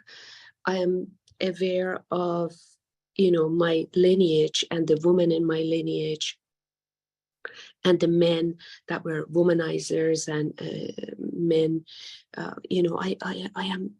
I've studied so much. Yet I'm still struggling. On an intellectual level, I know, and I'm existing in the 3D, and I can't jump up to higher levels because I know I'm keeping myself stuck in this. Yet I know I have so much information. I know, yet I'm stuck in this. Yeah. If I can let go of this man, this is where I am. Gotcha. Well, I'm happy to help you see this blind spot. We all have them, especially me. So your blind spot is actually demonic bondage. There's a bondage that comes from your genetic line, and then it's hooking quite nicely in with the bondage that your ex's genetic line has. So you have a chain of bondage that has been really consistent and is not dislocated, because the bondage that he's inherited, the demonic will choose entire family lines to basically feed off of, because they lived for so long. And so when we have an input, right, we might have a link in our demonic bondage lineage that comes through that's been torturing all of our family members for hundreds, even thousands of years. And we end up connecting with somebody whose genetic bondage equals that and same energetic and is similar, then you end up having this even longer chain of demonic bondage that occurs, right? So the way that you're going to have to deal with this is in order to deliver yourself from the bondage, because one of the clues that it's demonic bondage is the obsession, that it seems like you can't get rid of it no matter all of the tools that you've learned, that it's beyond you, and it seems to have a lot more hold on your mind than anything, and it's overwhelming, and you're doing your very best. Well, it's not him that you're at war with now. So we have to switch our viewpoint. Who do you need to address? Who is holding you hostage? It's not him. It's these two demonic energies that have a grand hold over your subconscious and any traumas there. So that being said, demons only work on people because they feed off of a certain specific energy. Each demon, just like each angel, has a unique energetic that they're interested in. And so the energy, you're going to have to get to the bottom of exactly what the two energies are, because it's going to be two of them. And you got to be really precise. So if your ex, and I think he was a narcissist. Yes, yeah, you're right on. So the bottom of the pot for narcissism is shame. Something triggered him as a very, very young child, triggered a propensity that basically said it's me versus the universe, because I never want to feel that shame ever again. I'll do anything to not face it. And that causes an event in biology that creates the narcissistic disorder. Now, for your lineage, it'll be different. And so you've studied carefully your genetic lineage. If you get to the bottom of all of those traumas, there's going to be something in particular that pops out. So here, I'm going to give all of you a gift, and it's in the chat. And if you listen to this replay and you can't find the link, it's a class called Empaths and Entities. I go through in detail exactly how to free yourself from this bondage. And please share this freely. It's my gift to anyone who needs it. If you have friends and family who need it, or your therapist, you think they should know about this stuff, give it to them. I talk very clearly about all the types of empaths, and I talk very clearly about demonic entities and bondage and how do you free yourself from this situation. And so basically, in a nutshell, once you know what those energies are, the exact specific ones, for you, it's going to be two in particular. That means it's two polarities. Then you have to know what's the other side of those polarities. What's the other side of narcissistic shame? And no, Linda, narcissism is not always demonic possession at all. But narcissists, demonic energies can move through narcissists more easily. So that's definitely why it seems like they're possessed, but they might not be. They're more easily possessed, yeah, and they're more easily oppressed. So and Melissa, if you want to get a different class because you already bought it last night, you can just email me. But you want to work with these polarities, so you have two, and it's perfect. They're like a chain link. So if it's shame, what's the opposite of shame? You need to look at your ex and understand that, and his lineage, to understand what that polarity is on that side. It's going to be unique. There's not always a perfect answer for what the other side of shame is. Everyone, it might be different. So you need to know what that is. But for you, if you can nail down the energy on your genetic line and know what the opposite energetic is, and it'll be unique to your family, then you can begin to collapse polarities, and you're gonna dissolve these chains, not just for yourself, my friend, but thousands and thousands of people. When we dissolve these chains, we're dissolving the power that the demonic has over sometimes hundreds of thousands of people. So this is why it's no small task. This is why you've struggled so hard, but now you know more than you could have ever imagined about these things. And now you know when to find this this is an unusual situation to have two chains like this. Usually people just end up having one from their line, but now you've had two because you were married. Right, so many of us might face these things, but this is big. So you have some very precious work to accomplish. But again, since we're in the energies we are in, this will happen quite quickly once you apply it. So does this make sense? Absolutely. Thank you so much. This is really profound and huge information that you shared right now so generously and lovingly, and really supportive. Thank you so much. What I wanted to share was that I've looked into my lineage, and my grandfather had 7 wives, and on both sides, my mother lost her mother at birth. I've really studied and really delved into it. So when you say, when you nail this down, it's going to have a ripple effect. I am aware of the fact. It's so much. It's multiple wives on both sides, and there was narcissism. I've looked into my lineage from the men moving, my father, my grandfathers. There was narcissism there. I've looked into the victim consciousness of the woman and the suffering. I've really studied deeply, understanding my roots. I can't see you. I have somebody else on the screen. Okay. Now I see you. Talking, yeah. Okay, good. Yes, it's interesting. I couldn't see you, and I felt like a moment of you need that attachment connection with your mom. I felt like I'm getting disoriented by not being able to see you, but I was aware of that. I'm aware of a lot of these things. Yeah, you're super aware. You came here to do something really big. So this is a very grand task. You're not alone.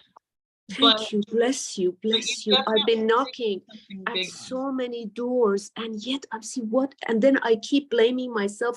What's wrong with me? Why can't I get through this block? It's simple. It's so simple. What this requires simply is that we all need each other.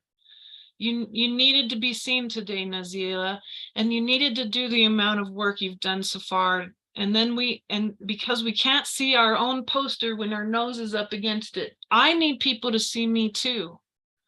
I have a teacher, I have people I go to psychically see me, because we have so many blind spots, especially when we choose such complex and really dense stuff in our lives that we're here to break down. It's okay to seek out to be seen sometimes, just to get an assessment of where you're at. I do all the time. Maybe it was meant to be. I really believe. Thank you so much. Absolutely. Thank you. Many Glad you're here, blessings. Nazila. Thank you. Lots of love. Thank you. My pleasure. Yeah, and what a gift that Elizabeth is sharing with everyone as well. The Empath and Entities class. All right, so we still have people with questions, with hands raised, questions in the chat, etc. But I just want to take a minute, Elizabeth, and talk about the class, the package that you're offering. because, you know, we could definitely talk for ever. Give me 1 second. I'm just going to share my screen. It's really quick, everyone, so not to worry, because it's pretty simple. All right, here we go.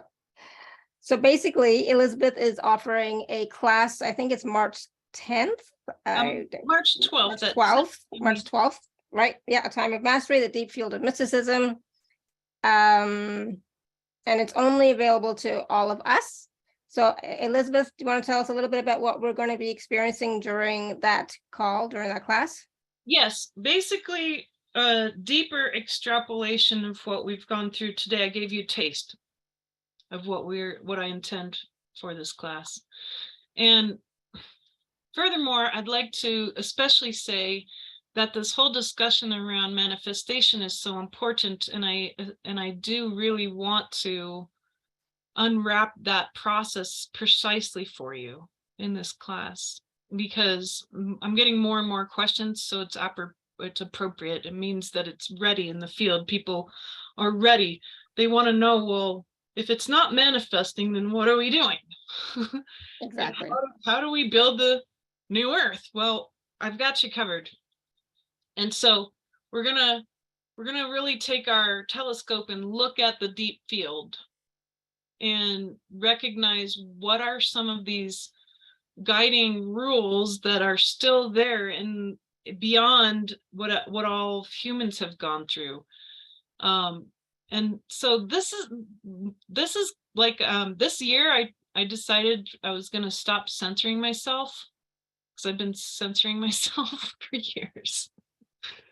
And I decided that I was going to really go all the way into the esoteric, because I've often padded it up with scientific stuff, and I've padded it, and so I'm going deeper into true mysticism, which is what my lineage is here to do, is to hold the dimensions open. So in a nutshell, my intent is for you to learn in this class, what does that feel like when all of the dimensions are open? That's my goal, for you to be able to experience that in this single class. And with that one experience, just like I was explaining to you, to feel the field the way I described it, and just to contemplate it, that experience will work on you, and it will help you open more doors and dimensionality in yourself naturally. So it's a big pump, a push of light into your body and experience. That's what this particular class is. That's why I'm calling it a time of mastery. All of you are already masters. You're all masters. So I want to help reveal that to you. What does that look like exactly? What are you a master of? And we're going to get to the bottom of it. Awesome. So again, this package is it's a one class. Usually it goes for, I think the last one that you did was like 2.5 hours or more. Yeah, usually 2.5, 3 hours. Yeah, 2.5, 3 hours. And so this is going to be taking place on March the 12th. So definitely book your seat now, because I know the last one that we did in January, it was pretty full. So that was great. And there's so much to experience, and it's about experiencing, right? Opening up to experience more about the clear light, the clear wave, what's happening now, the 12 dimensions, like you were just talking about, and and truly what is manifestation and what's not, right? And so much more. So that is going to be available for all of you. I'll share the link in the emails, and I will also share the link in the chat for those of you who would like it now. Give me 1 second. I will do that as well. And I know we just have a few more quick questions. Elizabeth, do you have just a few more minutes? Yeah, of course. All right, so here's the link for the package. Yeah, so Jill, I think you were next. Felicia, I will try and put in the chat again the link for the free gift. Let me find it. It's way back. Oh, can't find it. But go ahead, Jill. Sorry. I'm not Sure. talking, Thank you. Hi. I'm in your Spheres of Influence class and absolutely loving it. Good, thank you. Yeah. I'm in that place of I can feel, I've been feeling the shift coming, but now I'm starting to realize that it's going to create a big shift in my profession or something is afoot. And I have studied with shaman 20 years ago. I've gotten my skill set enough. I'm a medical practitioner, so enough to blend. I'm one of the few doctors who journeys with their patients as well as check their blood pressure. But I've written a few books, and it's all been very medical, but I'm kind of coming out of the closet on this. And I've been at major peace just living with this dictum that my job is joy. Like that's my ultimate job underneath everything is joy. But been so obsessed with learning more. I feel like I'm taking myself through medical school again, only with mysticism. And I feel like it's creating a lot more disturbance. And there's this, like, I don't know, I'm at this really strange point of like, is there more teaching, or is it like, okay, it's time to just walk away and be back in joy and just let it roll? I like that you're doing this. I relate a lot because I love academia and would have loved to be a medical doctor, all those things. Now, what I see for you in particular is that you actually kind of named it. And it doesn't mean that you have to like quit your job, though you might want to do something radical in order to establish this in consciousness. Maybe it's a ritual of identity, right? So there is a way to shift out of identity. And if I can give you a short story to explain, it's the best way I can explain. Yes, I love your stories, so that's very helpful. So when we face these moments of identity shift, sometimes doing a ritual around identity broadly isn't enough. So at one point I had done a whole body of work in university, and then later I did a whole body of work in mysticism, and at both times I was tasked to walk away from that body of work entirely. And it always feels like you're getting fired from your favorite job, but you're also getting a huge promotion in consciousness, or you just were handed an amazing award, but also got fired at the same time. So you're going to have both of these disturbing emotions show up, and it's going to feel like a grand dichotomy. Another point in time that this happened to me was when I realized I needed to let go of utilizing the chakra system altogether. And by walking away from that body of work, it felt so confusing and disorienting and strange, but I discovered something even what I consider just as useful, perhaps even more precious, was the golden ratio in the body, which I would never have discovered if I wasn't willing to walk away from the chakra system for a while. And so you're kind of being asked to do something similar. Now, of course, you have clients, you have a business.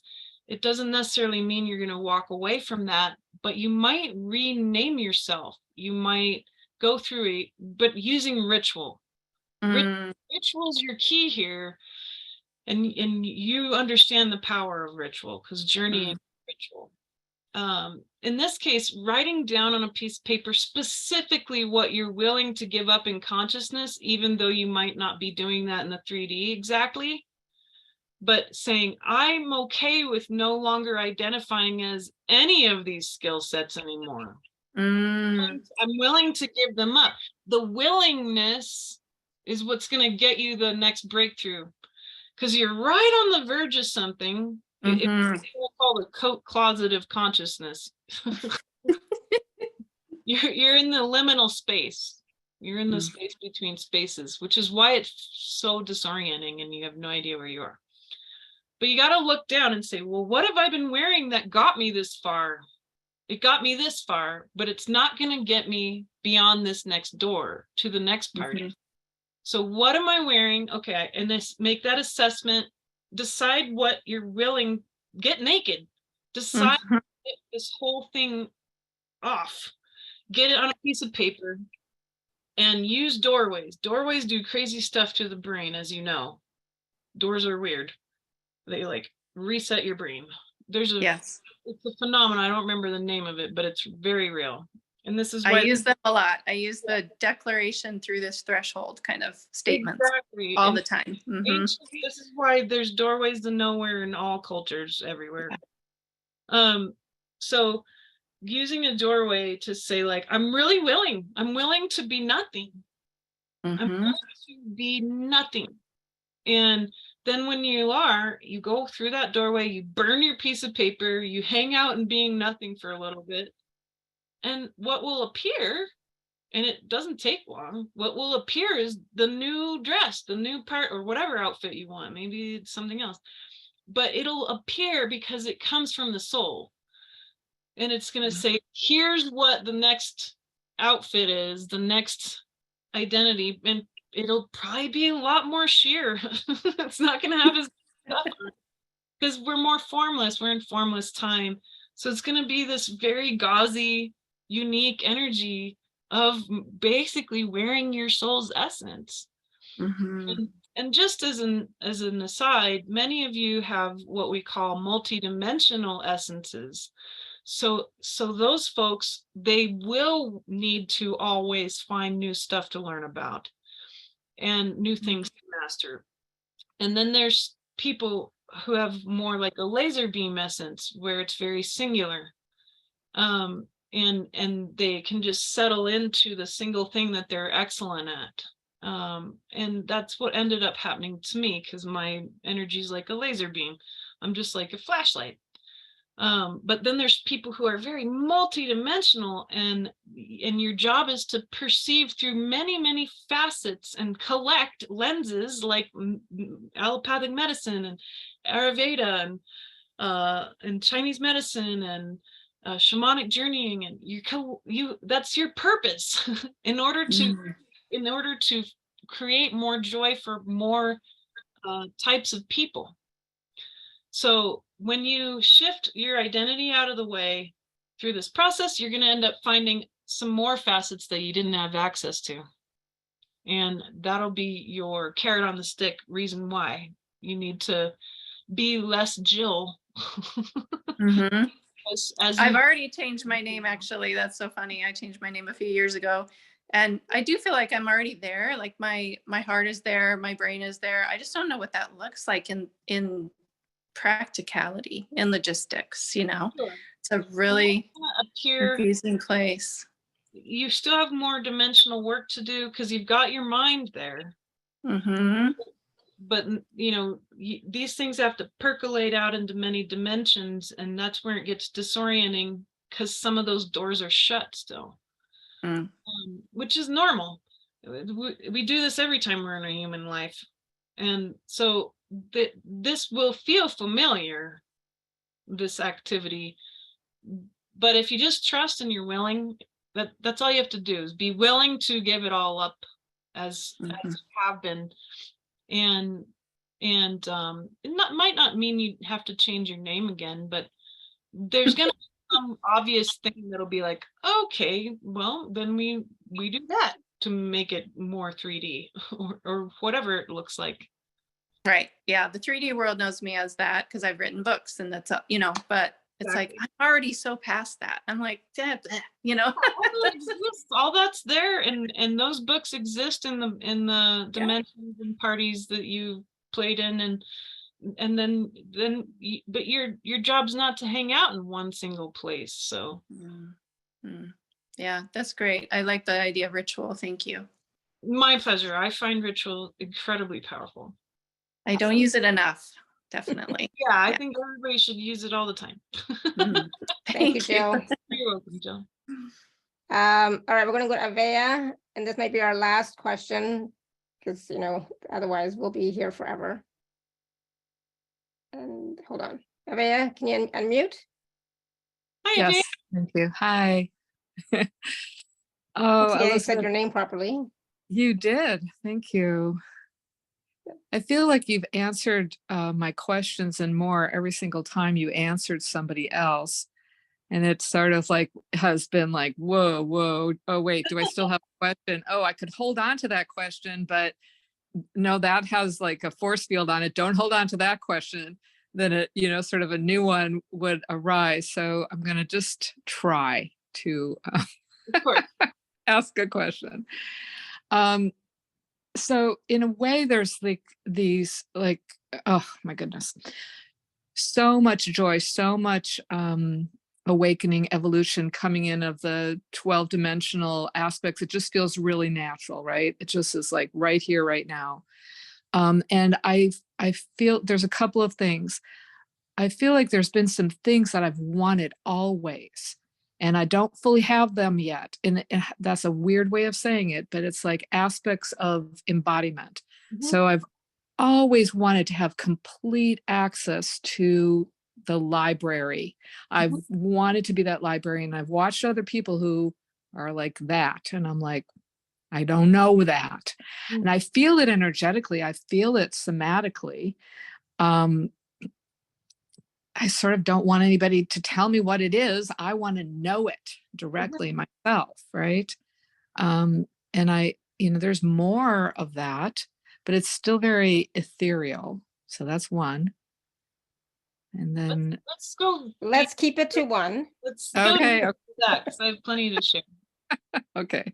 So your desire and your set of desires, and you're very aware of them. This is very good. You really want to discover them more. You want to hang out with them and get to know them as books in the library. Okay. And you also equally need to spend just as much time on your fears, because desires and fears in consciousness, they point to something. They triangulate. So your present and then your fear and desire actually triangulates. It points you to something. It points you to these locks that you're talking about. It's like, wow, why is it so easy for, say, Elizabeth to become the library of consciousness? Or it seems easy. It wasn't. But it did happen more quickly than, say, for you in this life. Now, these are locks, right? So in this case, in consciousness, a lot of times for advanced souls, there's 12 locks, because there's 12 dimensions. And there's lots of ways to understand these locks, but the one that's going to work best for you is your fear-desire dynamic. So you need 12 desires and 12 fears that match them.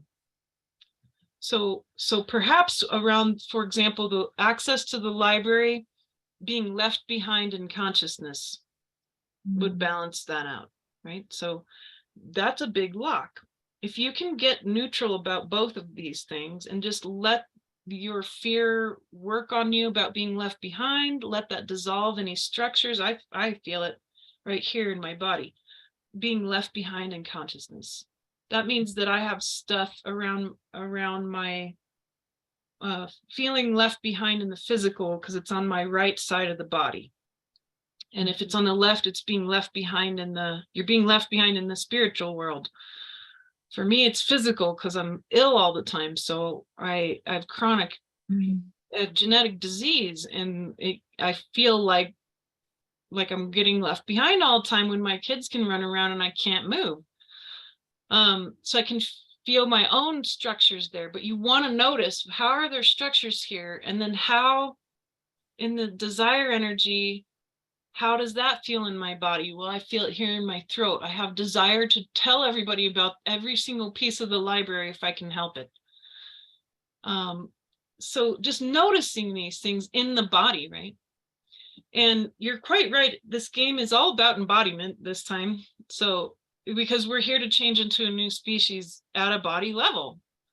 So these are 12 locks. Now, when you understand the dynamics of the 12 locks that you've brought yourself into, you're going to see this and you're going to feel a neutral space where you don't feel so much fear and desire about these things, because that wasn't the point at all.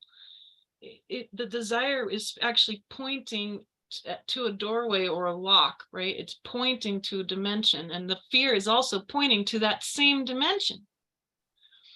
And so once you have all these understood, you have a grand opportunity to go even farther into embodiment. And what that looked like for me happened last year.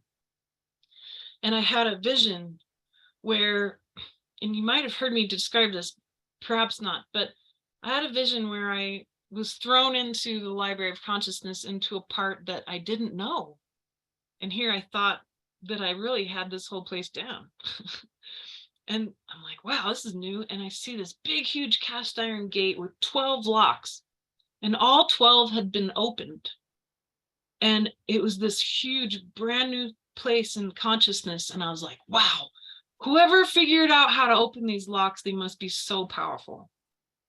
And so I peek around the corner of this giant gate, and there's this huge being, like 10 feet tall, of bright white and gold light. And it was very intimidating, and it wasn't an angel. And I was looking at this amazing being, and it was reading this huge book on a pedestal, like out of Narnia or something. And it was really into this book. And then the being turns and looks at me, and suddenly I got shot into the universe, and then reconstituted and realized that I was that being, that it was me. And I looked down at the book, and it's my Elizabeth life. And I was like, wow, this is amazing. And so to just make sure it was my life, I flipped back and I found all this stuff. And I'm like, this is amazing. And then I started to get curious about where I was at. And I realized that there was a window to my right, just like this. And there was this pure white light, looks exactly kind of like what's happening here in the video.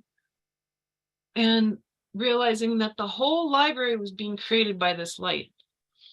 And I had this very weird phenomena that hasn't stopped, where I know that I'm reading the Elizabeth book, and I am this incredible soul. That's what I was seeing.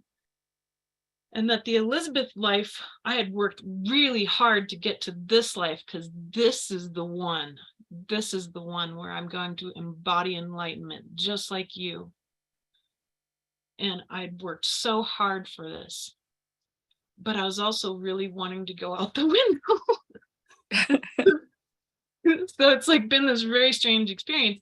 So I told my teacher this, and she starts laughing at me, and she's like, Elizabeth, the window's in you. The window's here inside of you, in the cave of Brahma. And there's lots of caves of Brahma through your whole core of light. There's lots of entry points. And for me, of course, it would look like a window instead of a door. But, you know, whenever there's not a door, there's a window, right? So this is meant to inspire you to recognize that you're already there. Now, all you're being asked to do is look at the locks. Look at the locks. Understand them. Understand the locks. You're not, all you have to do is know them and understand them, feel them, and then they open. And then you'll have the same phenomena. And you'll be able to do what you came to do, which was to embody all of those things, like having full access and embodying the Library of Consciousness. The fact is, Avea, you're already enlightened. You're already there. You already have embodied these things. It's just now you have to get clear about the illusions, the different structures that we can feel in different parts of our body, and be aware of them. And as they break down, it becomes more like just a book you're reading. And so it's a very incredible phenomenon that will happen to you, but it's not going to take the same kind of work or effort that you've taken all these years. Now it's going to be a very different skill set to get to that place, and then find the window inside of you and jump out the window. Thank you. It's very esoteric here because that's where you're at. Yeah, no, I feel it. I felt as I was about to ask the question, so much terror, so much resistance, just like huge. And so the question I still want to ask is like, that level of resistance feels like death. It feels like the opposite of aliveness, and I just want to run from it. Is that one of the 12? Oh yeah.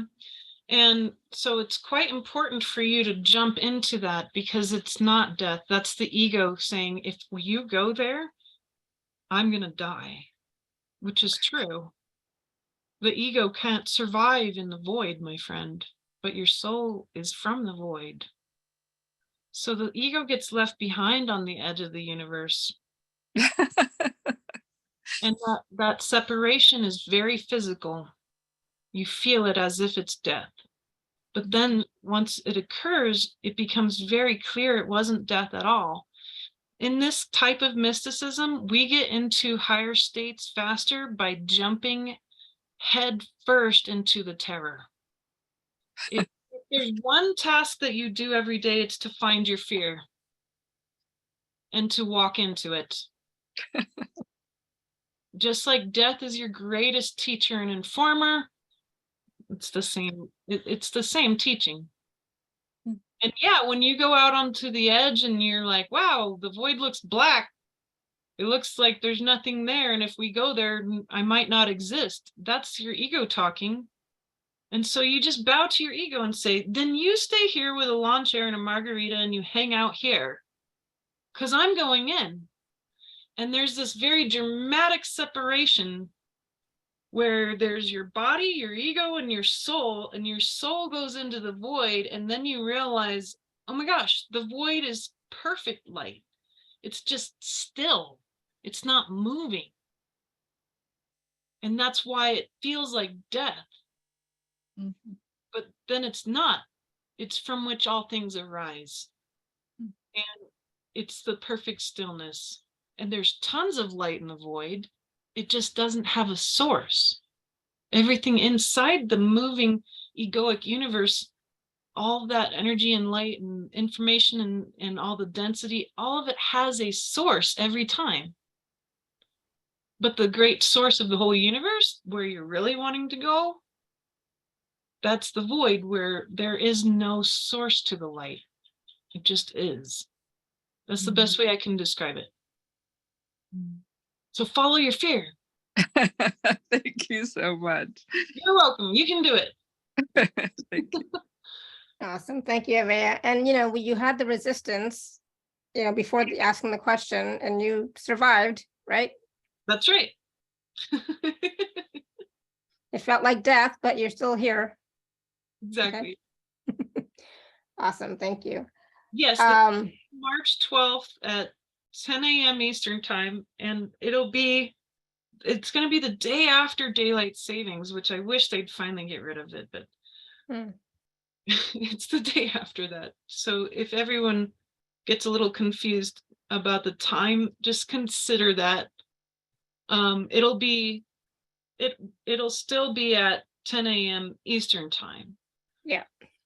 Yeah. Exactly. Regardless of what's happening, it's still 10 a.m. Eastern time. 10 a.m. Eastern time. That's all you have to know. I know I sometimes, because of the time zone differences, like, okay, well, what time is that now? It's like, because we in Europe, we go forward a week or two before you guys, and it's like, oh, I have to get it straight, make sure all the shows are at the right time. It's like, that's why it's like, whatever it is Eastern time, that's what time the show is. Whatever it is Eastern time, that's what time Elizabeth's class is. 10 a.m. Eastern. That's all I have to know. Yeah, and I'll once everyone signs up, I'll send everybody who's on the sign up a link the day before and just a reminder about the timing. So yeah. I've been trying my best to manually send everybody the links they need. But I also, and after people purchase, they get the link to the Zoom as well. They do. So, yep. Yeah, and then I will of course send you all you should already start receiving the names of the purchasers, so then you have all of that, but I will send you another list right before. Oh, thank you. Very good. Yeah. All right. So, I mean, normally at the end of a show, I say, okay, last words of wisdom. But there was this, like, it was complete wisdom throughout the whole call. You know, so it's like, I don't even know what else you could possibly say. Yes, the 12th of March is when the US will spring forward. It's Correct. still 10 a.m. Eastern, whatever time that happens to be. I guess if I was to give one last word of wisdom, and there's been this lovely theme of joy, and that it's very important to do things that bring you joy, but see if you can try a mystical task. Find things that bring you joy and peace and calm that fit the purity of the initiate. And recognize that you and everyone else around you, there's no one better than you. There's no one more knowledgeable at a soul level. We've all come from the beginning of time. It's that we're all intrepid. We're all intrepid. We're all here at the edge of consciousness in places that no one has ever been, not even our great ancestors from other planets. Which is why there's so many of us from so many different star families here. So while it's very important to do that, seek out your fear, balance it out. Yeah. Find those little things that are very pure that can bring you joy. You know, when's the last time you colored a coloring book? Play with your cat. Get out and, you know, if it's time to start sprouting some seeds for spring, get into that. Just think about what you used to like to do when you were very young, before you were all sorts of programmed, and pull it all out, you know. Or try something new. I got a whole bunch of crochet stuff. I'm going to learn how to crochet. Oh, fun. Yeah. Fun. These are instead of drinking wine, I'm going to crochet. There you go. Exactly. Instead of drinking wine, I'm going to play with the dogs. And, you know, yeah, I'm also taking, I don't know if I told you, courses in university. I'm finishing my psychology degree. Yes, I'm super excited for you. And so so you finish yeah, this year, right? I think next year, because I can't take more than 2 classes at a time. I just don't have the time. But this term I was taking religion. And so we just learned a little bit about Jainism and the cosmology. Oh, cool. Of Jainism. So that was interesting. But yeah. So that's my happy place, learning more, you know, learning more. And of course the boys, you know, playing with the boys. And that I find that brings me the most joy, is when I'm playing with the boys, just rubbing Timmy's belly for 2 minutes, because he could go on forever. That just brings so much joy and peace. It's like, oh my God. And you mean your dog boys, because I'm seeing you rub a very large boy's belly. Yeah, so Timmy is bigger than Neo, but yeah, they're both boys, and oh my God, they're just like so good. When they're not barking, they're so good. Yeah, and I challenge everyone, like Sarah has done, go get on a swing set, like go swing, go on to get on the playground. And get out in the sun. I totally agree. Whenever the sun comes out, I'm standing outside for like 5-10 minutes, just enjoying the sun. And of course, when we're walking, I'm looking now for like springtime, you know, like flowers starting to bloom. I'm looking for the first signs of spring, because that's fun for me, right? Hearing all the birds. Yeah. I just love that. Here's something cool too, just for fun. If you can find it or something like it, there's this book, and of course it's going to show up backwards on the video, but it's called Nature Smart. And it's this huge book full of the most amazing crafts that anyone could love and get into, especially adults. My children love it. And so this is super fun. Stuff like this. Mm-hmm. And this is full of them. If you can pick one thing to work on, a few things a week, that's, you know, that's my message of wisdom. Go play. Go play. Exactly. Go play. I'm just so excited because now that it's warmer out, I can start to blow bubbles, you know, because like the Neo loves bubbles, you know, I love bubbles, you know, so that's, you know, it's like a little thing, right? But it's like so much, it brings you so much lightness and joy and laughter. It's like, that's what we need to do, that to balance out the heavy stuff. Absolutely. You know? And the fairy realm's wide open right now, and fairies are the best at play. So if you can't think of anything, go build a fairy house in your yard. Cute. Yes. Good idea. All right, wonderful. So please do join us on March 12th for Elizabeth's next class with us. It's going to be so amazing. The January class was amazing. This March one is going to be even more amazing. There's always so much wisdom that comes through, so many tools and processes. You know, even the ones today that Elizabeth brought through were amazing. You know, if you use them, implement them, that you will start to find yourself changing, transforming. Your life will start to transform. And that's what it's about, right? That is what it's about. That's why we are here, to embody more light, embody more awareness, embody more consciousness. And yeah, you know, like you were talking about embodied enlightenment. That's why we're here. That's, you know, it's like I keep saying that to myself all the time. Like, why am I here? Why am I getting distracted by this, that, and the other thing? I'm here to friggin' be enlightened. What the heck? I can't swear. It's like, what the heck? You know, so you're like, enough, you know, so yeah, there's a big push coming. So Yes. be aware of that for yourself too, and do the best you can, right? Do the best you can. Thank you so much, Elizabeth. Thank you so much, everybody. All your questions, comments, and feedback. Thank you, thank you, thank you. And Elizabeth, you are just so gracious. You have so much wisdom, and I just love you. I just think you're amazing. I think you're amazing. Thank you, thank you, thank you. All right, everyone. It'll be a while before the replay comes out because this is 2.5 hours. It's going to take a while for it to process, but it'll be out later today. All right, so thank you, and sending you all unconditional love and light and blessings. May you continue to be blessed with an abundance of joy, peace, love, happiness, prosperity, and radiant health. Have a great weekend, everyone. Much love. Namaste. Bye, everyone.